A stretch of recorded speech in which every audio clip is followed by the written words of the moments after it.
Testing 1 2. Testing 1 2.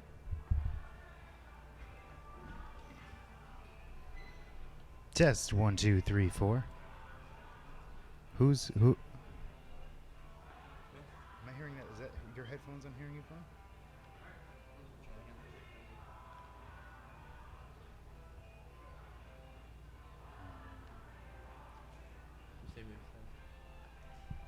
That's from. I don't think it's from that little box. Yeah. So I think what the numbers are is ours is right below 10, and then 10, 15. Yeah, should be. Okay.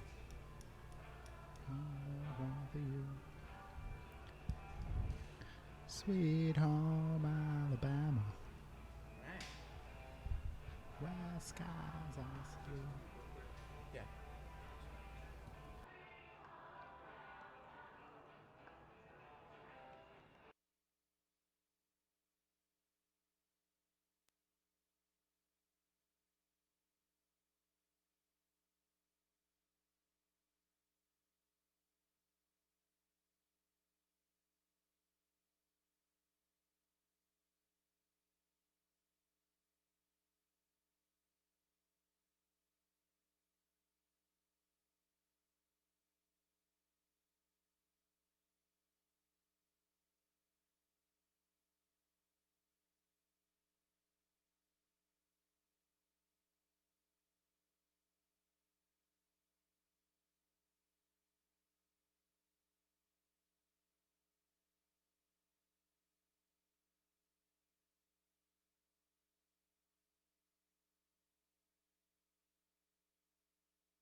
The Beat Bristol's Rock Mix is proud to be the official broadcast station of the Bristol Blues, the city's very own baseball team. So whether you're at the field or away, catch every home game from Muzzy Field by listening to the broadcast at bristolbeat.com or on our free app.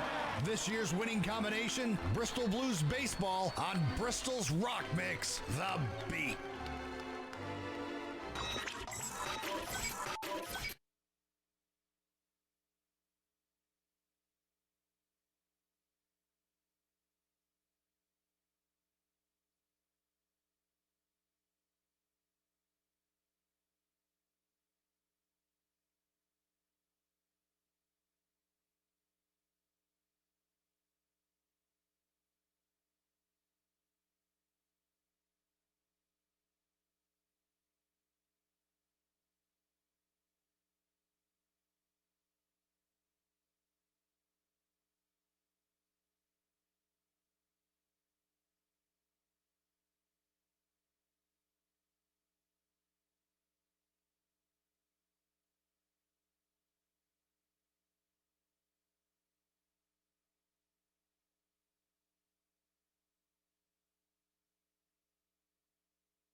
let me know when sending.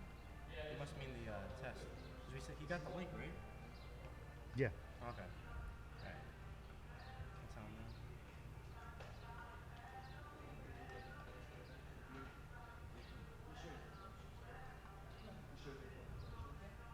Alright. How was this test?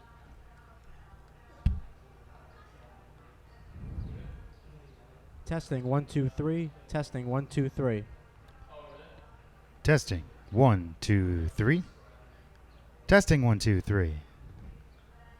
4 5 6. 7 8 9 15 85. Set hut hut. 351 blue.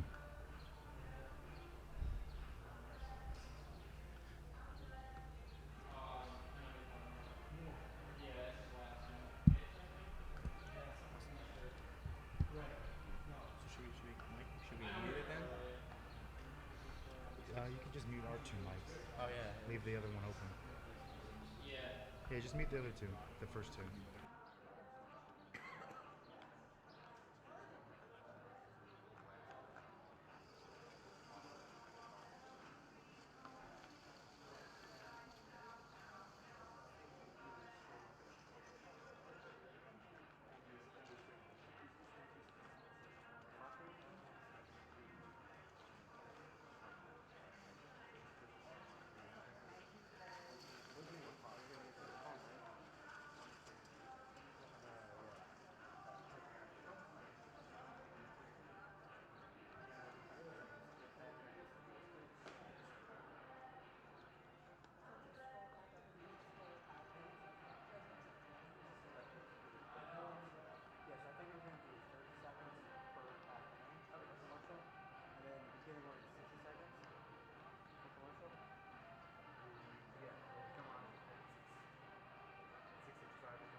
stop sets during the game. Or even, well, yeah, I think even the pitching change for like, let's say when the inning's over, then we'll just do 60 seconds instead of 30. Okay, so half inning. Every half inning, yeah, 30 seconds into the inning, 60. No, actually, I think it's, no, yeah, 60 seconds for every half inning. Right? I guess so. Yeah. I guess it's Okay. 60 every half inning.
Good evening, everyone, and welcome to Bristol Blues Baseball here on The Beat. The Bristol Blues Broadcast Network as your Bristol Blues return home tonight to take on the Worcester Bravehearts. The Worcester Bravehearts come into this one at 6-4. Your Bristol Blues come in 3-8. My name is Ricky Ferraro, alongside my good buddy and broadcast partner Mark Ferraro. And Mark, Bristol Blues kind of a streaky team. Lost 6 in a row, won 3 in a row, now have lost 2 in a row, and they'll try to find a way out of it. And you know what? It's not going to be easy tonight facing a Bravehearts team that yesterday in their victory against the Seacoast Mavericks scored 19 runs. Yes, 19 runs and 21 hits. Definitely not going to be easy against the Bravehearts. As you mentioned, had a great game yesterday, and all season they have been red hot at the dish. You look at all of these guys in the lineup tonight, actually the first 6 hitters all hitting over 300. It's pretty impressive what they're doing so far, and second in the league overall as a team in average, hitting 293. The Bravehearts certainly have been hitting well. They have 3 guys right now with hitting streaks of 5 games or longer. We'll get into that as the game goes on. And Mark, you have tonight's starting pitching matchups. Yeah, so for the Bravehearts, they're throwing the righty Sebastian Gursecki, and for the Blues, they're throwing the lefty Michael Gennaro, making his 3rd start of the year for your Bristol Blues. So the game just about to set on the way. We're going to get underway early tonight, about 4 minutes early. The game is supposed to start at 7 o'clock, but they're going to get this one going a little early. So we'll stay with you as we have an abbreviated pregame show tonight, and we'll go right into the game. As Mark said, Michael Gennaro standing in on the mound, the left-hander, to face the Bravehearts leadoff hitter Trevor Johnson. And the first pitch, fastball high and away, and we're underway here at Muzzy Field, and the count is 1-0. Michael Gennaro, his last start, 4 2/3. That one misses outside, 2-0. Against the Suns, gave up 3 runs in that ball game overall. The Blues lost 13-3. 2-0 to Johnson. Fastball there is a strike, and Gennaro back in the count at 2-1. Mark, you covered the first game he pitched on opening night, as that one skied in the air right side. Second baseman Max Goyon under it, and there is one away here in the first. In his first start, he went 5 innings, allowed no runs, 2 hits, walked 1, struck out 2, did not pick up a win or a loss in the 2-0 loss the Blues suffered against the Silver Knights. Yeah, he was really impressive that night, attacking the strike zone. And one thing you notice about Gennaro, whether pitching here or in high school or in college, control has been on point. Thomas Walraven stands in and takes a strike. Walraven, the shortstop for the Bravehearts tonight.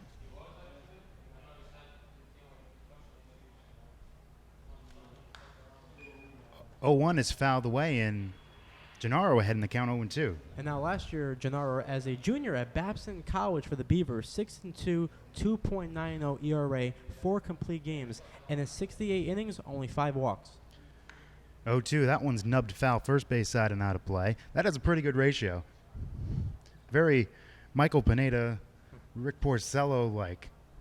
Only 5 walks, that's incredible, in 68 innings and 4 complete games. The 0-2 from the left-hander, hit on the ground into center field. There's a base hit. Before that at bat, Walraven was hitting .308. That's 12 for 39. Increase that to 13 for 40. So he's on with a 1-out single, and that'll bring up Trevor Jensen, the right fielder. Jensen hitting .310 on the season with 2 home runs and 7 RBIs. The Bravehearts are second, actually tied for first in home runs in the FCBL. Definitely a team you have to be careful with, as Gennaro deals with Jensen and deals a strike. And the count 0-1. And they hit 5 home runs in that victory. It was the second time in as many days, 5 home runs in one game. Gennaro sets at the chest. Here comes the 0-1. Inside corner 0-2. So it seems like the type of team where you have to work the outer edges of the strike zone. If you miss, you are going to get beat, and it is going to get hit a long way. Yeah, they're going to do damage. Definitely. And they have the whole season for the Bravehearts. 0-2 on the way. Hit in the air toward left center. This will be caught by the left fielder, Cooper Maroka, who gets a start in left field today. And there are 2 gone in the top of the first. Yeah, we're used to seeing Maroka play third base, but tonight, getting the start in left field for the Blues as Logan Green is out once again, missing his 4th straight game. Then I'm going to bring up the first baseman, Greg Kaczynski. He's been one of the top hitters for the Bravehearts so far this season.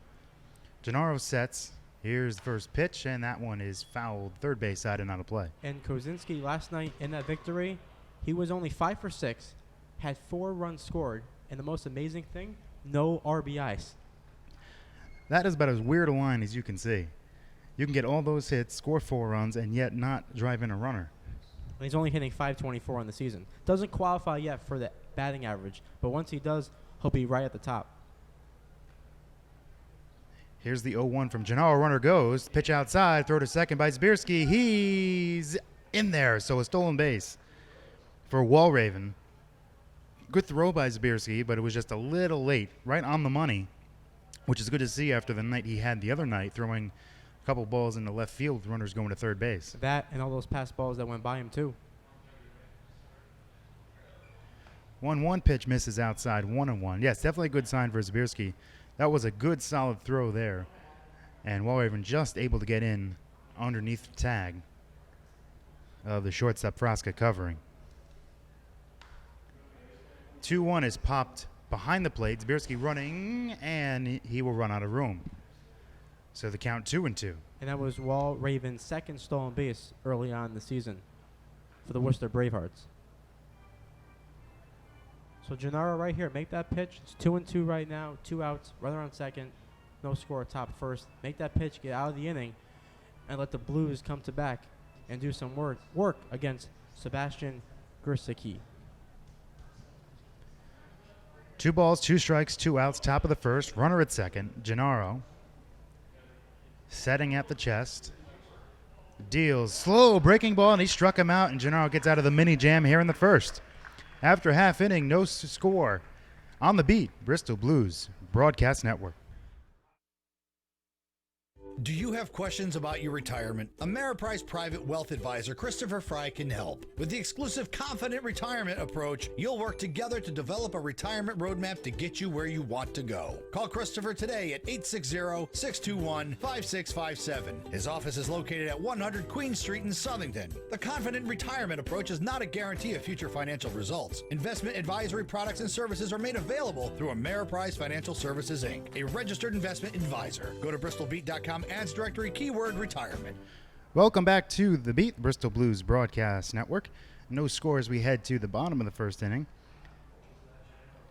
And Mark, we have a season debut tonight for the Bravehearts and their starting pitcher. Yeah, Sebastian Gursicki, 6 foot 205, and check this out, only 18 years old. Happy birthday. His birthday will be next Wednesday. He'll turn 19. But for the season at Florida Gulf Coast, 10 appearances, all in relief. No record, 5.40 ERA. And you know why he chose Florida Gulf Coast? Great location, and he really liked the athletic program. I feel like he's not the only one who chooses Florida for those reasons. For location and the weather.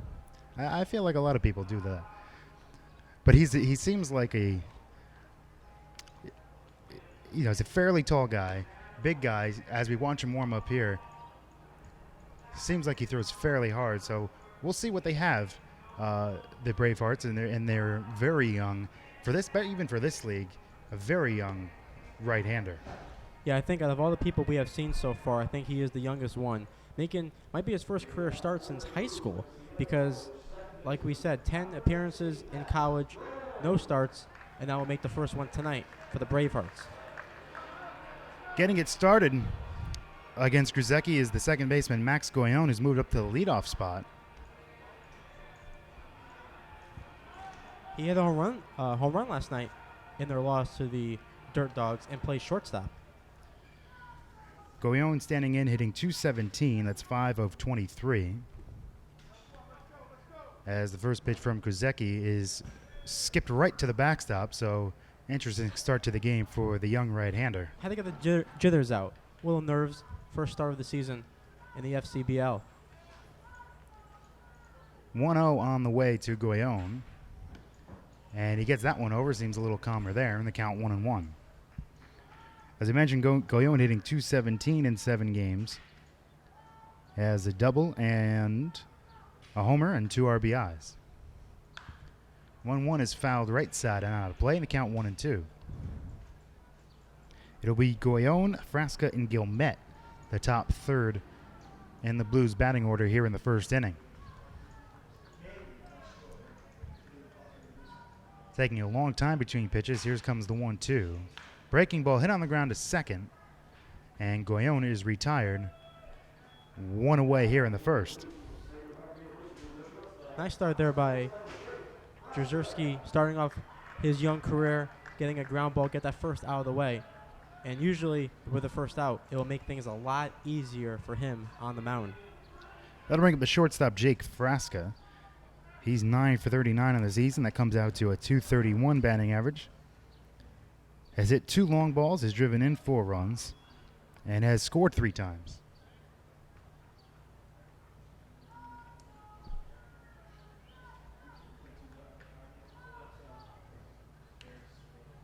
That one's fouled at the dish.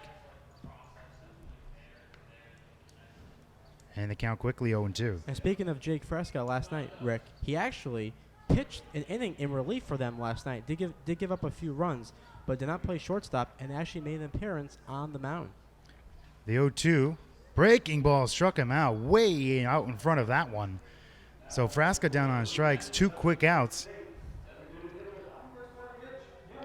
here in the bottom of the first for the Blues, and that'll bring up Mitch Guillemette, who is the DH tonight, hitting .357. That's 5 of 14. No homers, 3 RBIs. He's also walked 4 times. That comes out to a solid .526 on base percentage. And it seems like Guillemette is going to stick in the number 3 hole. So Ronnie Palmer, a lot of confidence in the lefty swinger. First pitch to Guillemette misses low and in. The count 1-0. With Logan Green out of the lineup for at least till next week, it seems like he will definitely mix and match, and seeming as that one misses down and in for 2-0, seems like he'll try to see who can handle certain spots as he now tries going on in the leadoff spot. Guillemette has moved up to the 3rd spot, and see who responds well. Here comes a 2-0 pitch. Hit on the ground right side. Bobbled at first. They flip it to the pitcher in the covering, and that will do it. So 1-2-3 inning for the Blues. After 1 full inning of play, no score here on The Beat, the Bristol Blues Broadcast Network. The C.V. Mason Insurance Agency is a local, family-owned, independent insurance agency whose goal is to provide you with the best possible coverage at the best possible price. Their fully licensed staff will provide you the customer service you deserve. C.V. Mason, 254 Main Street, Bristol, insuring families and businesses since 1883. So rest assured, they aren't going anywhere. 860-583-4127. Online at cvmasoninsurance.com. CV Mason, there when you need them. Welcome back to the Beat, Bristol Blues Broadcast Network here in Muzzy Field. No score as we begin the top of the 2nd inning. Worcester will send up their 5, 6, and 7 hitters against Blues lefty Michael Gennaro, making his 3rd start of the season. Gennaro here in the 2nd inning will face Joseph Keiko, John Friday, and Brett Koffel. Now check out Keiko's stats last night. 2 home runs in that victory against the Mavericks and only 8 RBIs in their massacre over the Mavericks, 19-2, and leads the league in home runs with 4 and RBIs with 14. So someone you got to be careful with. Gennaro, first pitch of the 2nd inning, outside corner in the count, 0-1. Now, if you're asking what is his average, currently standing 11th in the FCBL, hitting .359. That's got it near to left center. He might have just increased that average. That drops down for a base hit. Keiko rounding first, heading to second. Throw by Davis is way late. So Keiko starts his night off with a double to left center field, and Mark, we see that power right away. Yeah, we do. Picks up where he left off last night. That average now increases, and he's trying to make that claim for Triple Crown in the FCBL. It's not too far off. Very early on, we'll see. Bring up the third baseman, John Friday. Gennaro now has to work out of trouble already, as that one's roped in the left field. That's going to get down for a base hit down the line. They'll send Keiko. He'll score easily. Throw comes into second to keep Friday at first. And just like that, 2 pitches. And it's an RBI single for Friday and a 1-0 lead for the Bravehearts. I was going to say for John Friday, it doesn't matter what day. He hits every single day of the week. Doesn't matter if it's Friday, today. He's going to drive in runs. He's going to get some hits. And just like that, it's 1-0. I know you've been waiting to use that one all day. Of course. I was waiting for ever since I saw that roster. Brett Koffel stands in now and takes a strike on the outside corner, count 0-1. So the Bravehearts getting right back to where they started where they've been all season long, scoring runs. And they got a run here in the second. Here's the 0-1. That one skied in the air, shallow right. Coming in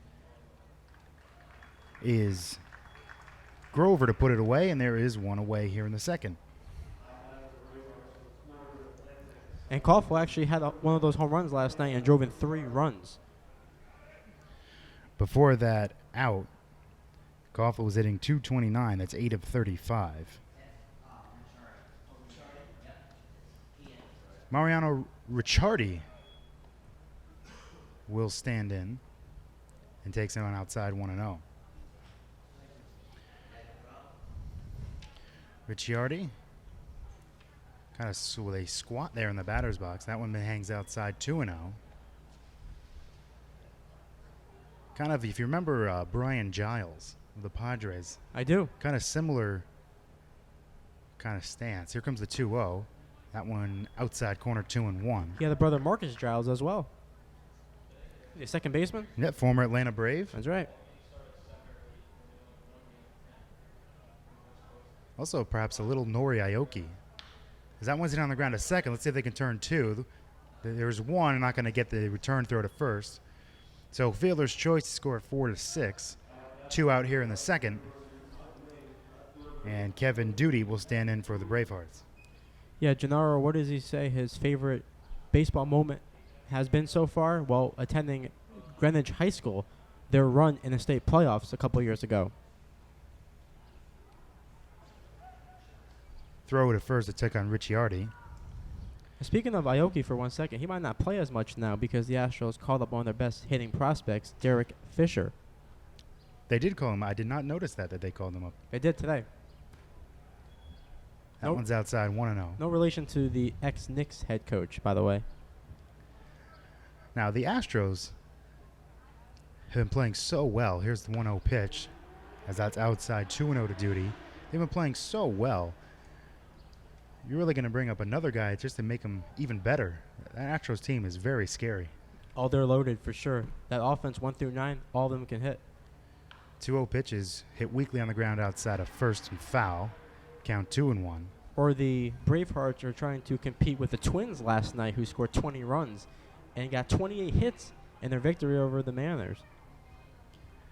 Kevin Duty, another one of these Bravehearts that is hitting well over 300. In fact, he's at 500 on the season, 9 out of 18. Bunts that one foul on the count 2-2. 9 out of 18, no homers, 3 RBIs. Has scored 3 runs. And is 2 for 2 in stolen base attempts. Bravehearts on the season on stolen bases are 14 out of 19.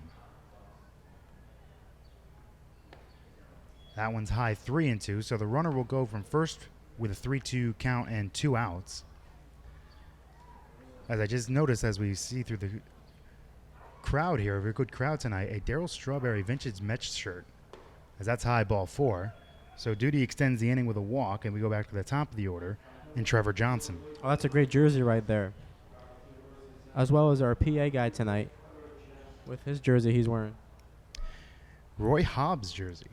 Oh, can't From get the much better Natural. than that. Yeah, can't get much better than that. So 2 on, 2 out. Here in the second, a run in for the Bravehearts. Trevor Johnson pops that one in the air right side. Grover, a long run. And he makes the play.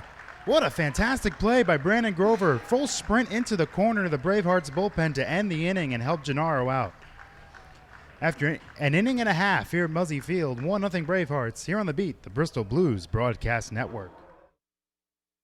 Sometimes we make mistakes in our lives, and you may require a bail bondsman. Joe from Fernari Bail Bonds will bond you out with fast, professional service. He'll treat you with the respect and dignity you deserve. No bond is too big or too small. So when you're in trouble, give Fernari Bail Bonds a call, and Joe will get you through your most difficult situation. Joe is not only your bail bondsman, he's also your friend. Attorney referrals are available. Call Fernari Bail Bondsman at 860-919-3129. Payment plans are available, and all major credit cards are accepted. Joe's the man to get you out of a jam. Go to bristolbeat.com's ad directory, search keyword bail bonds.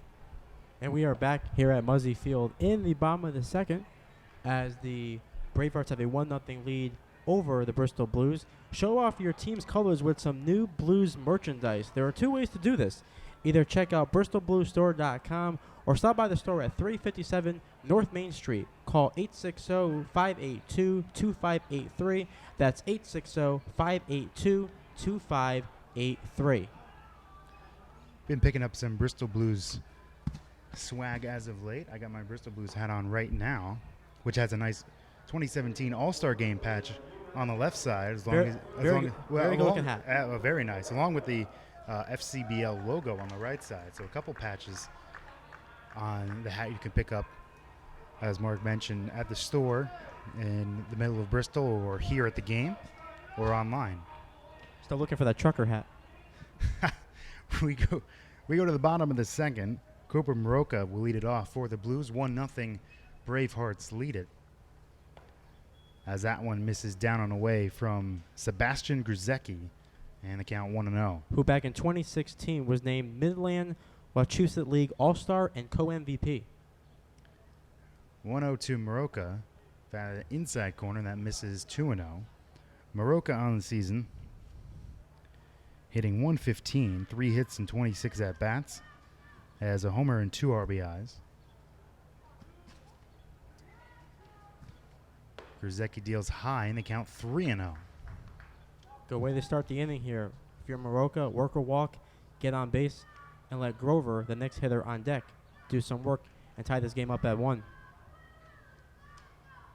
Let's see if he can work that walk. Here comes the 3-0 pitch. And before he does, takes a strike on the outside corner, 3-1. Let's not forget, these two teams played this past Sunday, and the Blues were down to the last strike, 2 outs, and then Mitch Williams came to bat and hit that 2-run home run. 3-1, popped in the air down the right field corner. Foul and out of play, so the count full, 3-2. Yeah, and before that game, they lost 9 straight to the Bravehearts, but snapped it with that 9th inning home run. And our boy Tommy Curtin got the save, and the Blues won 6-5. Big hit for Mitch Williams that day, the Fairfield University catcher. Here comes the 3-2 pitch. Inside, ball 4. So Maroka does work the leadoff walk, and the Blues have leadoff man on at first with nobody out. And that'll bring up Brandon Grover, who made a fantastic play to end the top of the second inning with a on a dead sprint, heading into the Bravehearts bullpen down the right field line. Made a great catch, taking away another chance at bat for Trevor Johnson.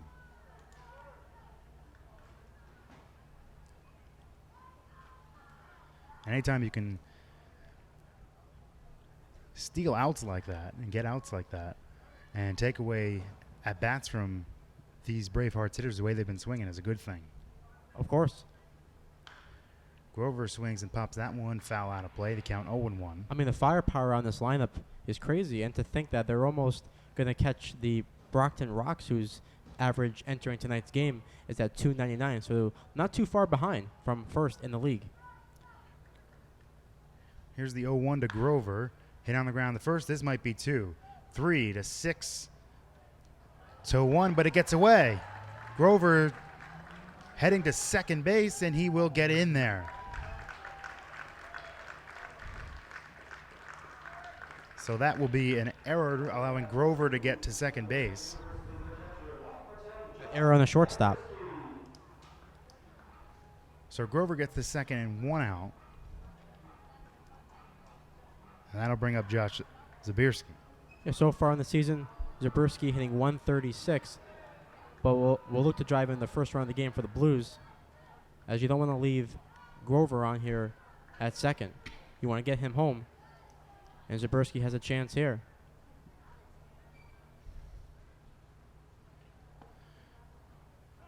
Outside corner strike 0-1. Zabierski's hitting 136. That's 3 of 22 on the year. No homers. And he's driven in 2 runs. Runner at second, 1 out. Runner at second is Grover, the 0-1 pitch.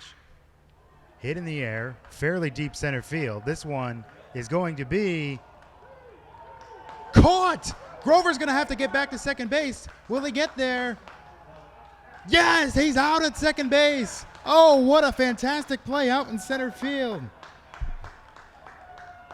by Trevor Johnson. So he got an at-bat taken away from him, and he takes a hit away here and doubles off the runner at second to end the inning. After 2 innings of play, 1-0 Bravehearts here on the Beat, the Bristol Blues Broadcast Network. Spring is here, and so is the warmer weather. Are your tires ready to take on the road this spring? If you're in the market for tires and wheels, talk to the experts at Tire Depot. They have a huge inventory of tires from Cooper, Michelin, and Bridgestone. Tire Depot's friendly staff offers fast and reliable service Monday through Saturday. Give them a call at 860-584-0225. Go visit them on Missile Avenue in Bristol or log on to their website at tiredepotct.com. Tire Depot, Central Connecticut's first choice for tires. And we are back here at Muzzy Field in the top of the 3rd inning on the Beat as the Blues trail the Bravehearts 1-0. And what a play we just saw in center field by Trevor Johnson, diving, making the play, and getting back and throwing it into second base where they were able to get Grover for the 3rd out of the inning. Man, what a play. That was a fantastic play. I thought that was for sure getting over Johnson's head out there in center field. He made a great over-the-shoulder catch, a diving catch. Over the shoulder, kind of Jim Edmonds, like if you remember that Jim Edmonds catch that he made with the Cardinals at Busch Stadium a few years back, about 10, 12 years ago, and it had the presence of mind to get up. Grover went all the way to third base, thinking that ball was going to drop, and he had to race all the way back to second, where he was just doubled off. Fantastic play by Johnson there. Again, that's probably angry that he had the Grover took away that hit from him earlier. Yeah, no doubt, because if Johnson doesn't make that play, we're tied at 1 and the Blues are still batting. But because he makes the play and doubles off Grover, now they come up to try to extend this lead. Absolutely fantastic play by Johnson there. So if they can hit and also play defense like that, that's a frightening thought for the rest of the league. Well, especially a team that has made it to 3 straight championship games, winning one in 2014 and 2015. And the first pitch to Wall Raven is popped first base side out of play, and the count's 0-1. Wall Raven singled and stole a base in the first inning. The 0-1 pitch on the way is in there for strike number 2, and Gennaro's up quickly on Wall Raven, 0-2. Top 3, 1-0 Bravehearts in front. And here's the 0-2 pitch. Swung on and belted to left field. And that will drop in for a base hit. He dives. And he makes the play. What a play out there in left field by Cooper Moroka, who's getting the start. And there's one away. So back-to-back plays defensively in this game. Well, that was another tough play. We couldn't even see, actually, from our angle, we have the sun right in our eyes, so we can't even see where the ball is. No. We just see Moroka dive, and umpires out there with a better view than we have. And the right hand went up in the fist, so that's an out sign and a fantastic play. Defense showing up early in this game for both teams so far. And the first pitch to Trevor Jensen, it's outside, and the count's 1-0. Especially something that we have not seen a lot this year. Great defensive plays. And the 1-0 pitch is a fly ball to right center field, and a sliding catch is made. So once again, a great play by Chris Davis out there, and those 2 outs. Now they're just all trying to outdo each other at this point, as Davis went into a slide as he went all the way to right center field to make this catch. Hey, defense can be addictive too. Fantastic plays. 3 in a row. We'll see if a fourth defensive play is made right here as Kosinski is up. And the first pitch is lined to right field. Will that stay fair? And it is foul, and it counts 0-1. I already got a lot of stars on my scorecard over here. I've got a lot of plays that I've already gotten stars on. I have not had one this early, so many this early in a game. No, and to see 3 in a row, that's pretty impressive. It'll be on SportsCenter later tonight. And the 0-1 pitch is called a ball, 1-1. Kosinski struck out his first time up swinging on a nice breaking ball from Gennaro. Ken was into this game with a 5-game hitting streak. 1-1 pitch, call a strike. And it counts 1-2. As I mentioned in the pregame, 3 members of the Bravehearts lineup have hitting streaks of at least 5 games. The 1-2 pitch is belted to right field. And he looks up, and you could kiss that one goodbye. It's a home run for Greg Kosinski. And just like that, the Bravehearts have a 2-0 lead early in this one. That was an absolute shot, and you can hear it right off the crack of the bat that just had a different sound. That one out to straight away right field, right near that Babe Ruth sign out there in right field. As the Bravehearts double their lead to 2-0, and for Kosinski, that's his 3rd home run of the season, and now 7 runs batted in. And for the team, their 14th home run this year. And that pitch is belted deep to right center. And it's off the wall. Davis feels it, will throw it back in. As Keiko will go to third in the throw, and he is out at third base. Great relay. Great relay on that one. As Keiko was looking for a triple there, couldn't get it. So Kosinski hits the home run. The Bravehearts are up 2-0 on the Blues. Here on the beat, Bristol Blues Broadcast Network. Would you let your child drive a car without taking a class first? Heck no. So don't let them graduate high school unprepared for the real world. This program introduces a student to themselves, unlocking their full potential. Help your kids find their gift, leading to a successful life. Classes are available locally and nationwide. Sign up your student today, ages 10 and older. For more information, call 860-309-0182 or visit bristolbeat.com, add directory, keyword, Work It. Let Work It help you. And we are back here at Muzzy Field in the bottom of the 3rd inning as the Bravehearts have a 2-0 lead over the Blues.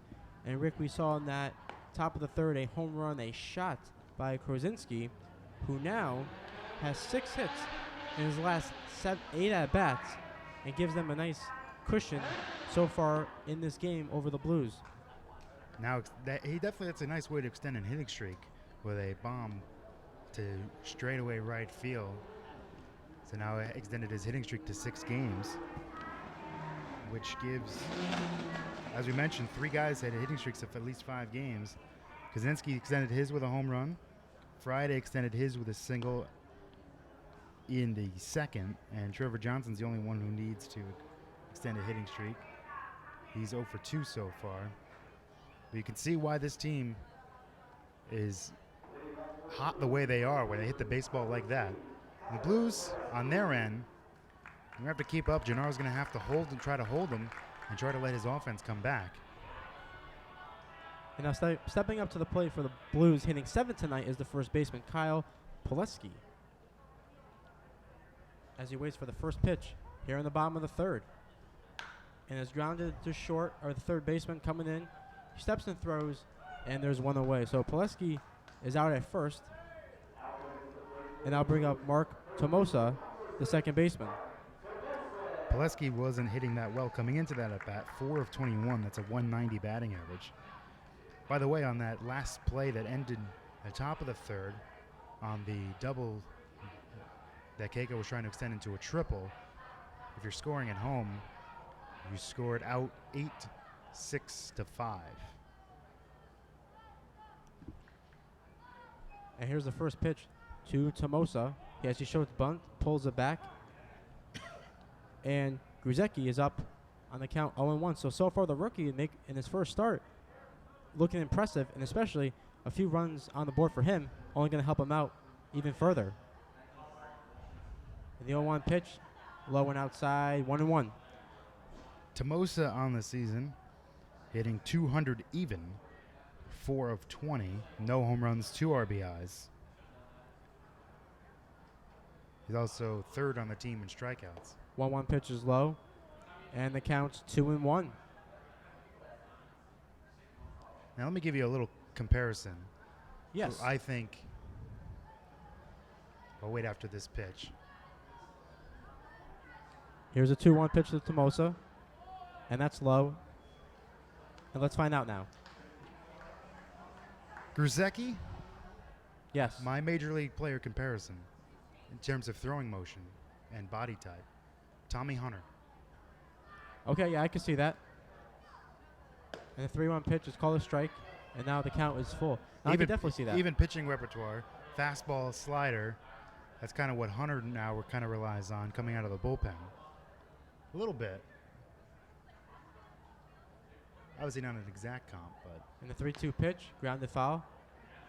No, I can definitely see that. And wasn't Tommy Hunter a failed starter and now has had success for a couple years now, like you mentioned, in the bullpen?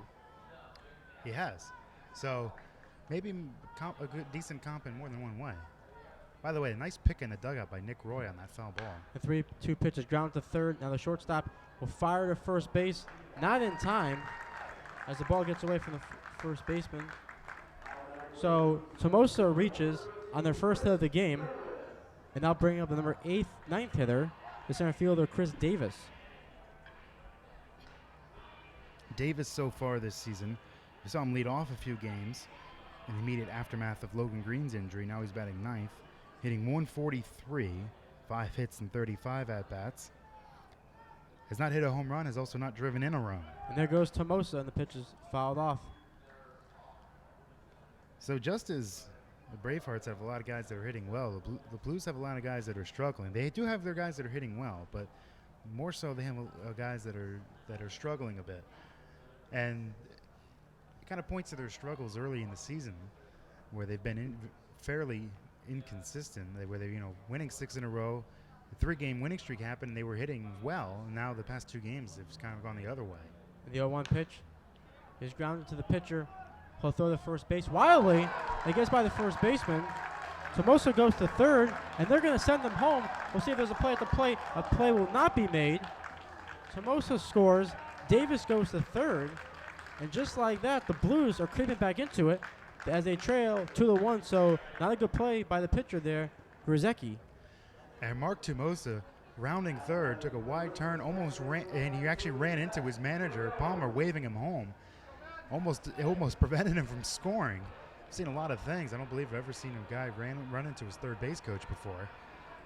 But he makes it home anyway, so no harm, no foul. So the 2-base error allows the Blues to cut the lead in half with a chance to tie it with a runner at third and less than 2 outs. And I bring up Max Guillaume, the leadoff hitter for the Blues tonight. And it's fouled back. And you knew on a type of play like that, where the ball goes by the first baseman, that Davis was easily going to go to third base. Yeah, obviously we've known Davis' speed, the way he can run and cover balls in center field and steal bases. You knew that he was gonna keep going.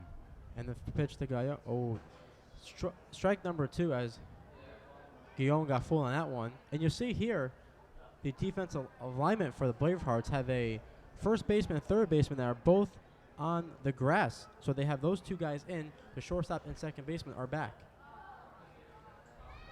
And the 0-2 pitch swung on a miss. So second straight swinging there by Guillaume. He's down, and that'll give some hope to Jake Fresca. Not what you want in a bat with a runner at third and 1 out after you just cut the lead in half and can now tie the game. Not what you want. 2 very weak hacks there by Guillaume. All you do is hit a ground. It sounds easy, but ground ball to the middle of the field would have tied this game. Now they need a hit or another error. And the count's 1-0 on Fresca as Davis is on third. And the 1-0 pitch swung on, fouled back, and the count's 1-1. You definitely don't want to leave this runner on third, especially with the opportunity that presented itself with the error. You want to get a hit here and tie this game up at 2. Frasca struck out swinging his first chance in the first. The 1-1 pitch, and there's a fly ball to left center field as center fielder makes the play. So nice play out there by Trevor Johnson. The Blues do get a run on the error by the pitcher, but that's it. So we'll head to the top of the fourth as the Bravehearts have a 2-1 lead over the Blues here on the beat. Bristol Blues Broadcast Network. Being arrested and charged with a crime is frightening and stressful. It is important to remain silent until you can speak with an attorney who knows how to protect you. At the law offices of Jody Zills Gagne, I take pride in smart and proactive criminal defense. I will guide you through the legal system and diligently pursue the best possible result within the framework of the law to get the charges dismissed, negotiate on your behalf, or fight for you at trial. Before you talk to anyone, call attorney Jody Zills Gagne at 860-582-4495 or go to the ads directory at bristolbeat.com and search keyword Jody, that's Jody with an I, for the law offices of Jody Zills Gagne. And we are back here at Muzzy Field on the beat. It is the top of the fourth inning as the Bravehearts have a 2-1 lead over the Blues. So, Rick, in that inning right there, the Blues do take advantage of an opportunity, but could not get the other hit to tie the game up at 2. But it is early so far, and they'll have many more at-bats to try to tie this game up. Well, they had an opportunity after the throwing error allowed a run to score, and perhaps more importantly, allowed a runner to get to third with less than 2 outs. You have a couple chances to try to tie the game. And instead, with the infield back, at least the middle infielders back, Goyon strikes out, and then a pop-up to center, and you're still down by 1. But they do have 1, so there is good news there. And coming up to the plate is John Friday, the third baseman, who had an RBI single back in the top of the second. And the first pitch, it's called a ball, 1-0. That RBI single extended his hitting streak to 6 games. And the pitch to Friday is called a strike, and it counts 1-1. And you know why this is a big game? It's a Division 1. So if you're the Blues, you want to try to creep up back in this division. The 1-1 pitch, outside, 2-1.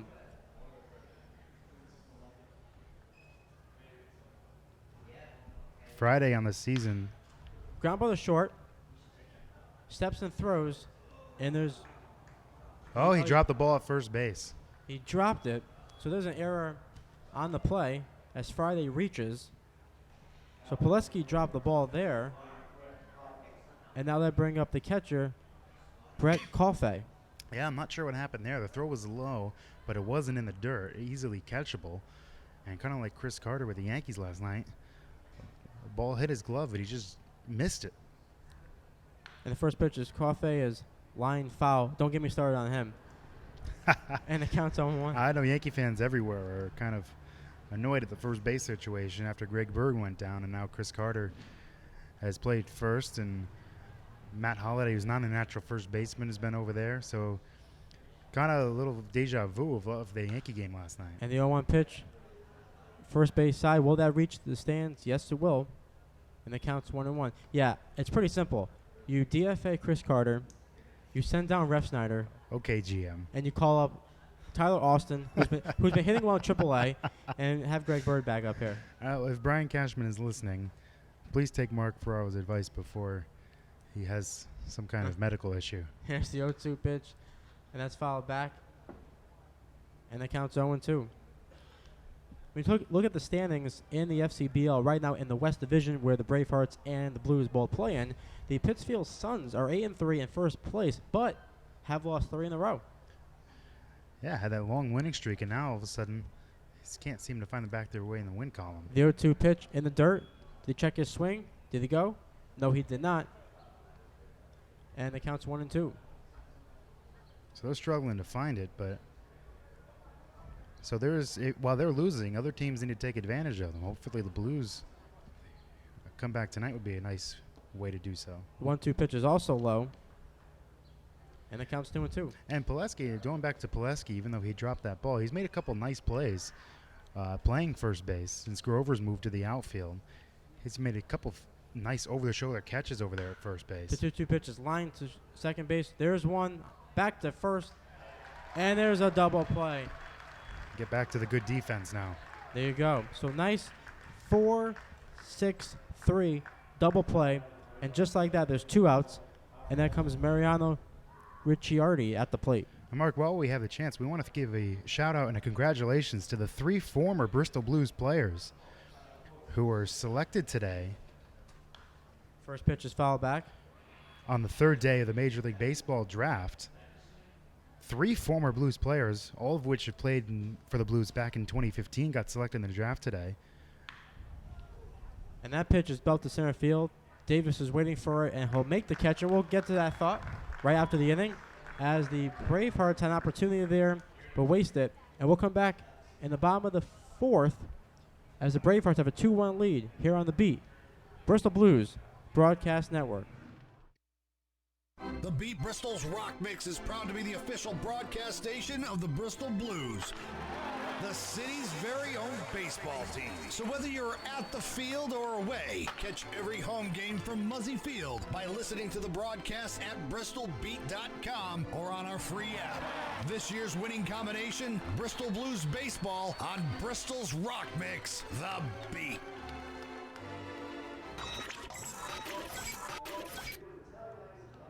And we are back here at Muzzy Field on The Beat as the Bravehearts have a 2-1 lead over the Blues. So, Rick, let's continue your thought there. So, as I mentioned, 3 former Bristol Blues players drafted today in the Major League Baseball draft. Dominic Labruto was drafted in the 18th round by the Boston Red Sox.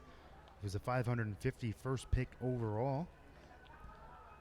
Out of Florida International University, went 6-1 with a 2.56 ERA there. Did a very nice job with the Blues back in 2015. Back in 2015, the right-hander was 5-1 and a 3.09 ERA that season for the Blues. Also, Willie Yan out of UConn was drafted 25th round, 758th overall. That was by the Baltimore Orioles. Hit .333 as a junior at UConn this year. And finally, Ryan Costello out of Central Connecticut, drafted 31st round, almost the 1,000th pick in the draft. Imagine almost being a 1,000th pick in the draft. Wow. 991st overall. That was by the Mariners. He played 53 games for the Blues. Drove in 19 runs in 2015. And the first pitch to Mitch Goulet is low as we kick off the bottom of the 4th as the Bravehearts have a 2-1 lead. And the 1-0 pitch is belted to a nice play by this right through the second baseman. So there's a hit for Gilmet as he's on, and I'll bring up the left fielder, Cooper Moroka. So obviously congratulations to them. But what that really shows you is you never know who's going to come through this league and where you're going to hear their names pump up again. So all these players, they have a chance of getting drafted. And obviously many of these players tonight have teammates who were drafted today as well and in previous days. So you never know where some of these players are going to show up again. You don't. You never know when your opportunity will become knocking on that door. And the first pitch to Moroka is grounded foul. Third base side as Gilmet goes back to first. If you can't make it to the ballpark, no worries. Watch a live stream of the game on bristolbluesbaseball.com or listen to every home contest on The Beat, Bristol's Rock Mix, the official broadcast station of your hometown, Bristol Blues. For example, we have a couple Fairfield guys on the Blues, Ian Halpin and Mitch Williams. They had a teammate drafted today, and Gavin Wallace. The 0-1 pitch hits the outside corner, 0-2. Gavin Wallace, their teammate at Fairfield University, was drafted by the Pirates in the 15th round. Mark Tomosa had a teammate drafted. Chris Sharp out of UMass Lowell, also by the Pirates. That was the 14th round. And the 0-2 pitch to Moroka gets behind the catcher. Gilmet goes to second. So just like that, the Blues have a pretty good chance here to tie this game up at 2 as the pitch gets behind the catcher. That should go down as a pass ball. It's just a catchable ball, and it just went off his glove. I don't know what happened. Just sometimes it happens. It's quite embarrassing. As we've seen a lot. As a former catcher, I know it's very, very. It can be pretty annoying, but you have the mask on, so no one can see your embarrassment. And the 1-2 pitch is fouled back, first base side, and the count's 1-2. And going back to the talk about the draft, also Ross Weiner, the Blues pitcher, who goes to Bryant, had a teammate drafted in the 9th round, a pitcher by the name of James Karinchak, who was drafted in the 9th round by the Indians. So these guys see former athletes in this league being drafted and teammates being drafted. The 1-2 pitch is low in the dirt. Gilmelt will go back to second there. No chance to advance to third. And then it counts 2-2. So it shows you this league gives you a chance, and scouts come to these games to see players and see if they can find some of these late round picks and help build the roster. You never know who's going to make their way up in an organizational ladder. We saw a scout here a couple nights ago in the stands. And here's a 2-2 pitch. Low, and it counts 3-2. On Maroka, as Brandon Grover, the right fielder, is on deck for the Blues.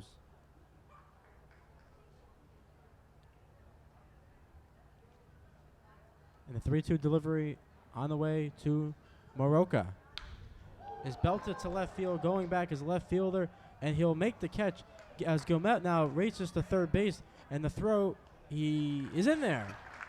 So nice heads-up play by Gilmette going back initially, tagging up, gets the third one out. So once again, Rick, the Blues have a great opportunity to drive in this run with less than 2 outs. And that ball was hit. It was tailing toward the line out in left center, down the left field line, and Duty had to make the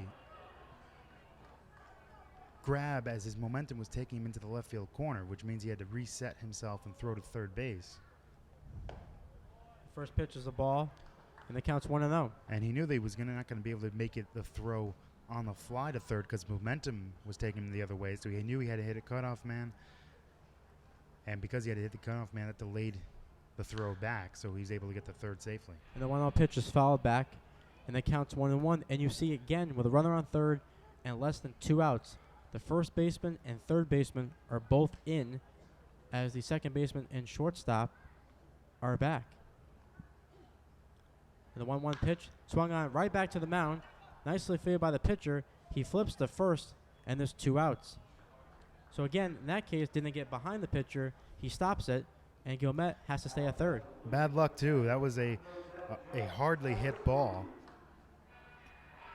Hitting that one hard, but when he hits the pitcher, what can you do there? I mean, finally it went hard, but you can see he's a little frustrated over there, knowing that he had an RBI, but if the pitcher was not standing there.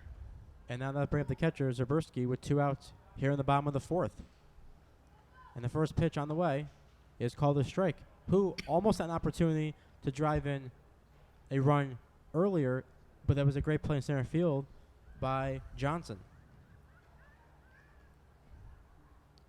The 0-1 pitch is grounded to the third, and he'll throw on the first base, and that will retire the side. So the Blues had a chance there with a runner on third, 1 out, but could not get the run across. So we'll head to the 5th as the Bravehearts have a 2-1 lead over the Blues here on The Beat, Bristol Blues Broadcast Network. Do you have questions about your retirement? Ameriprise Private Wealth Advisor Christopher Fry can help. With the exclusive Confident Retirement approach, you'll work together to develop a retirement roadmap to get you where you want to go. Call Christopher today at 860-621-5657. His office is located at 100 Queen Street in Southington. The Confident Retirement approach is not a guarantee of future financial results. Investment advisory products and services are made available through Ameriprise Financial Services, Inc., a registered investment advisor. Go to bristolbeat.com ads directory, keyword retirement. Welcome back to The Beat, Bristol Blues Broadcast Network. We head to the top of the 5th inning. Worcester Bravehearts lead your Bristol Blues 2-1 as we head to the top of inning number 5. Well, as we said before, it seems like a theme every broadcast with Rick and I is that we'll take a look at on this date in baseball history. So we'll go back all the way to 1952 when the Boston Braves lost to the Cubs 3-1 in 15 innings. But check this out. Warren Spahn went the distance and struck out 18 batters. And in his career, the lefty won 363 games, was a 17-time All-Star, and was inducted into the Hall of Fame in 1973. Now, did we get the pitch count figures from that game where he went 15 innings and struck out 18? See, that I could not find, but I imagine he threw many pitches in that one. something that we're not used to seeing nowadays in Major League Baseball. Because once we get to 100, usually that means the manager makes a call to the bullpen. Now, just consider that. Now, 18 batters. To strike out 18 batters, you have to get at least 3 strikes. That means you have 54 strikes just in there, assuming he strikes everybody out on 3 pitches, which I'm sure he didn't. Right. So, if that's the case, so he's probably through, and his strikeouts probably was at 80 pitches or so just in strikeouts. I could just imagine how many pitches he threw. Probably definitely close to 200. Top of the 5th, Kevin Duty leads off for the Bravehearts as Gennaro misses high 1-0. That one's foul right back and over our heads in the count 1-1. But right, you would say probably close to 200 pitches. Had to. Probably Yeah. Over 15 innings? Probably over. I would say probably over 200 pitches. Wow. There's a swing and the miss on the slow breaking ball to count 1-2. And I have 2 more. I'll get to one quickly. Hall of Famer Duke Snider hit career home run number 400 as a member of the Mets in their victory against the Reds at Crosley Field. 1-2 pitch. Loop to left. Is that going to drop? It does. So a leadoff single for Duty. His second time on base, first hit. And the Bravehearts have the leadoff runner on in the 5th. They go back to the top of the order and Trevor Johnson. And now I have one more. 1990. The National League announced plans to expand from 12 to 14 teams. The 2 new franchises would be the Florida Marlins and the Colorado Rockies, and both teams debuted in 1993. And so as the runner goes, first pitch is a strike, throw to second is going to be high, and Duty's going to be in there with a stolen base. So a good pitch to run on the breaking ball in the count 1-0 and the runner at second. Nice job there by Duty to go into second base. And now, if you're the Bravehearts, you can get a run here by getting 2 outs. They do not need a hit here. A ground ball can get a runner over to third, and another ground ball, depending on what the defense looks like, could get a run home. Here comes the 1-0. That's popped foul right side and out of play. Count 1-1. Now, the Marlins, going back to your last thing up there about the expansion, Marlins' first year of play was 93. Yes. Only 4 years later, they won the World Series in And then- 97. They sold everyone. Twice having fire sales after winning the World Series. Here comes the 1-1 pitch. That's line to left field. That's going to get down for a base hit. They're going to wave Duty around third. Here comes the throw to the plate. It's going to be way high. That allows Johnson to go to second, so it's an RBI single for Johnson. And the Bravehearts take a 3-1 lead. See, that wasn't a great throw out there in left field by Cooper Maroka because that allowed Johnson to go to second base easily with a throw being offline. So now the Bravehearts have a run already and look to keep at it and try to get this lead up to at least 4 or 5. Smarter decision, probably just throw to second base. It looks like Duty was fast enough anyway. He was going to score. It would have taken a great throw. There's a fastball strike 0-1. So in that case, just keep the runner at first base and you know, at this point now a run scores and now there's still a runner at second with nobody out. And especially when you face this lineup with all this firepower. You can't give them extra bases. No. 0-1 is fouled away, 0-2. So probably not a good decision by Maroka on that one to throw home, especially with the throw being airmailed like it was over Zbierski's head. Especially a guy who hasn't played many games this season in left field. No, we've seen him mostly at third base. We have. So, runner at second, nobody out, a run in. Pitches high to Walraven to count 1-2. But still has an opportunity here to get out of this inning, only down 3-1. And hopefully the Blues bats can get going here and try to get this game tied, but still a long way to go with nobody out. This pitch with nobody out here in the 5th coming up will be pitch number 65 for Gennaro. So 65 with nobody out in the 5th as Walraven will toss his shin guard aside. His protective one of his feet, excuse me. So the count 1-2. Gennaro deals. Hit on the ground to short, and it gets through into left field for a base hit. Johnson will move up one base to third, and the Bravehearts are threatening for more here in the fifth. Runners on the corners, nobody out. Second base hit on the night for Raw Raven, and now that'll bring up an opportunity for Trevor Jansen, the right fielder. As you see here, first and third, nobody out. So Gennaro is in trouble here in the top of the fifth. Trevor Jansen so far today is 0 for 2, flied out to left and flied out to center. That one's fouled straight back, and the count 0-1. Tries to make that big pitch here coming up. As you think, even if it's a double play, get the 2 outs, even though the run scores. I think if you're Gennaro right now, you'll take that. Yeah, Absolutely. you will.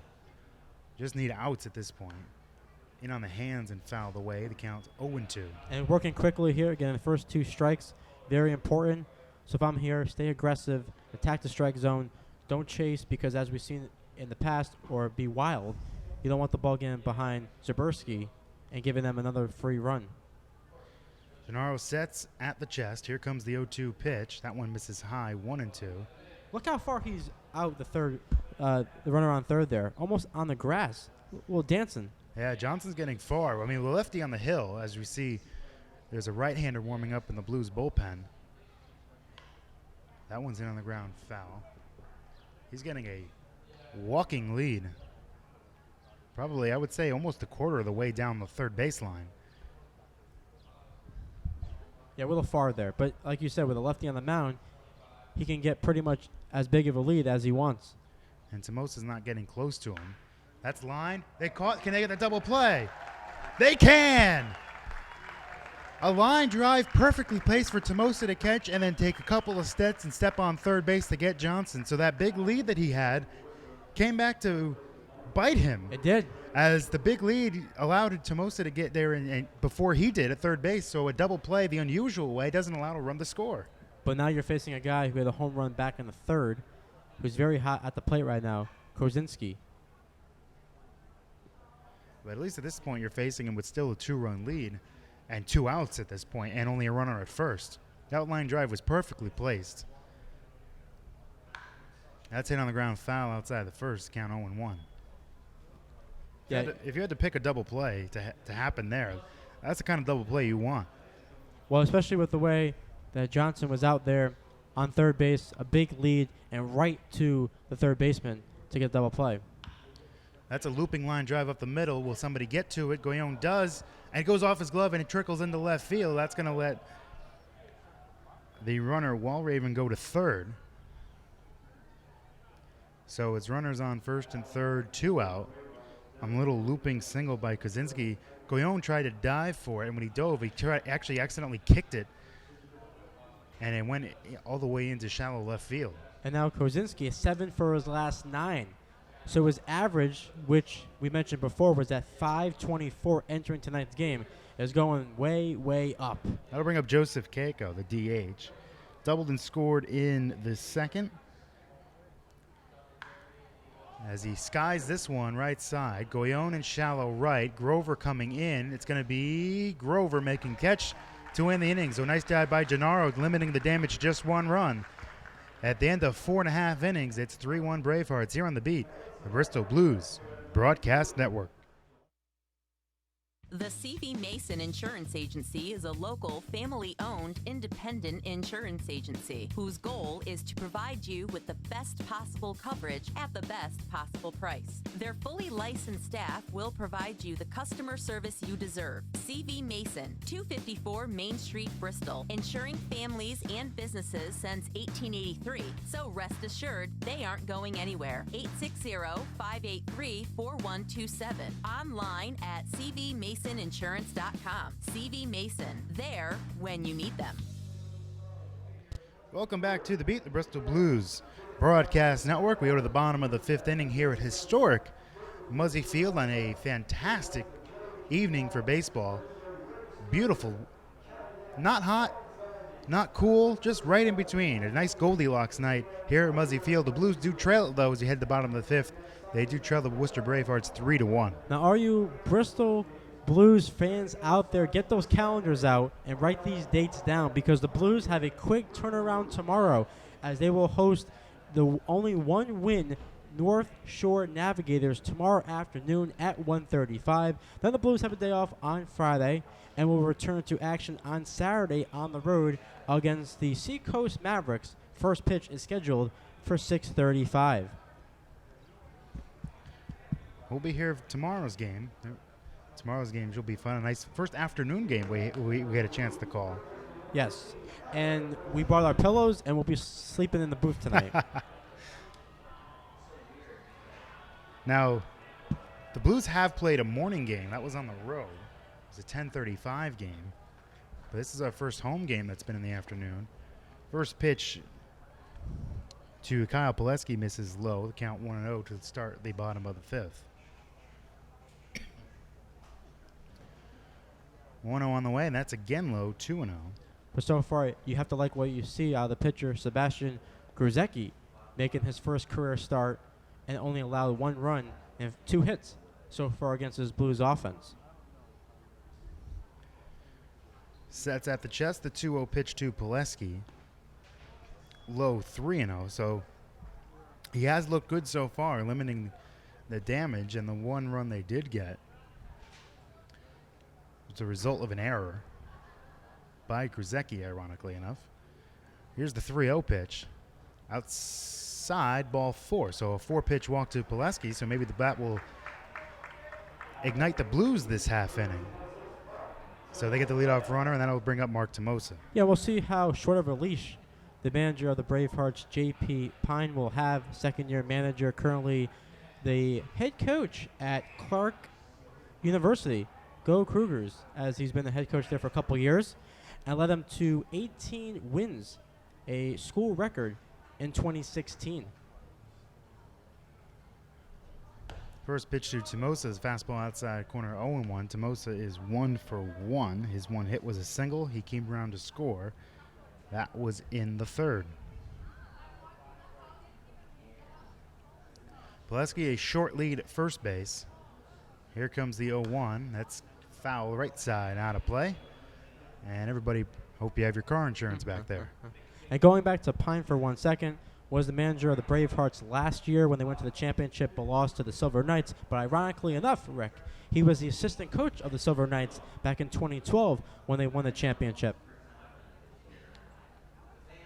Here comes the 0-2 breaking ball, and that's fouled away. Looked like it got a piece of the Bravehearts catcher Koffel. So the umpire goes out to try to give him some time. It was a kind of a late swing by Tomosa, and it kind of ticked off his face, but it looks like he's okay, so he gets back there. Good relationship between the catchers and umpires over the years. They get a tough job back there. Oh, they do, for sure. Here's the 0-2 pitch. Fastball outside corner, got him looking. So the strikeout of Tomosa is the first out of the bottom of the fifth. There's 1 on, 1 out, and that'll bring up the number 9 hitter, Chris Davis. Who reached back in the third inning on that error by the pitcher, and that allowed Chris Davis all the way to go to third very easily back in the third. For Gruzecki, that's his 3rd strikeout of the game. First strikeout since the 3rd inning. That one misses outside, ball 1. Struck out 1 in the 1st inning. That was Frasca. Got his 2nd strikeout in the 3rd inning. That was Guillon. And now Tomosa, his 3rd strikeout victim. Pileski leads off first. Davis takes just down on the way and the count 2-0. All right, so far, things looking pretty good for the Blues right now. Whether on first, Davis 2-0 count. Get something cooking here for the Blues here in the 5th, down 3-1. Here comes the 2-0, high 3-0. So Davis seems like he chokes up just slightly, he doesn't have his hand all the way down the bat, just chokes up just slightly, trying to look to put the ball in play. Try to make something happen. 3-0, but he takes all the way, and it count 3-1. So he's been wild this inning slightly, obviously walking Pileski to start the inning. So taking 3-0 is not necessarily a bad thing in that situation. Now 3-1 on the way to Davis. Line in the left center field. Was that going to drop? It is caught by the left fielder. Left fielder Kevin Duty cut in front of Trevor Johnson, the center fielder. So Davis hit it hard, but it hung up just a little too much, and that's the second out of the inning. You know, Gaillon hit a home run yesterday in their game against the Dirt Dogs, and right now might be looking to do the same thing, even though it's tough to think of a home run, but if he does ever connect here, we'll be tied at 3. Pitch is up and into Gaillon in the count 1-0. You know what has to be on his mind right now? To go for the home run. Well, it's easy to think. I mean, it's obviously very easy to think about that, down by 2. That's hit on the ground left side, and that's going to get through for a base hit. Pileski will hold off at second base. So Gaillon picks up a single. The third baseman was in at third base a little bit, so we kind of chopped at it. And once it got past him, it was going to be a tough play, even if the shortstop fielded it. But instead, it got past him. So runners at first and second, 2 out. And that gives Jake Frasca an opportunity to try to knock in a run here and see if they can get the Blues even closer. No home run, but you know what? That single will just do. Especially when you bring up a guy who has 2 home runs on the year for the Blues. Pitch to Frasca is high in the count 1-0. There is some action right now in the Bravehearts bullpen. Just checked, and Grzycki has 66 pitches with 2 outs here in the 5th. So not a bad pitch count, but this is his first start of the season. 1-0 is a fastball swung on a missed 1-1. You would think the manager, Pine, J.P. Pine, will have some sort of pitch count for Sebastian in his first career start. Possibly. He possibly doesn't want him to go too long. I haven't seen their box score from yesterday, see how many pitchers they used in the blowout win. That one almost hit Frasca, but he able to bend out of the way and they count 2-1. You would think maybe his leash is around 80 pitches, but like you said, it depends how many pitchers they used last night in that victory. And how long it takes him to get this last out, if he gets this last out here in the 5th inning.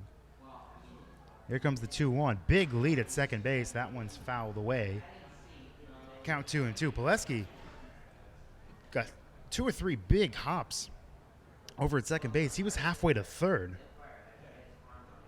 Obviously, they're not holding him on with 2 outs, so he can take as big a lead as he wants. But be careful, though. Don't get caught off guard. 2 balls, 2 strikes, 2 outs. 2 runners on.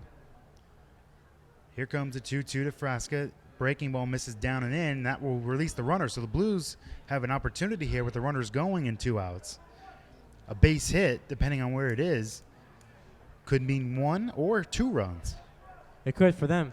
Yeah, you want to hit something in the gap, either in right center or left center, and let's tie this game up. 3-2, there go the runners. That's hit in the air to deep left field. This could go. Say goodbye to that one. Jake Frasca, a 3-run home run, and just like that, the Blues have taken their first lead of the game.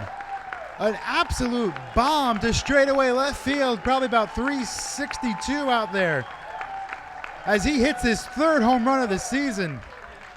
What a shot by Frasca. That's exactly what they needed right there. You could not let that chance with no runs on the board. So Frasca hits that 3-run shot. And just like that, the Blues are back in front 4-3 here in the bottom of the 5th. Oh, man, that was deep into left field. As you mentioned, Frasca, that's his 3rd home run of the year. He now has 7 RBIs on the season. And that 7 RBIs is good for the team lead. That's it on the ground. Left side. This could be a base hit, and it will.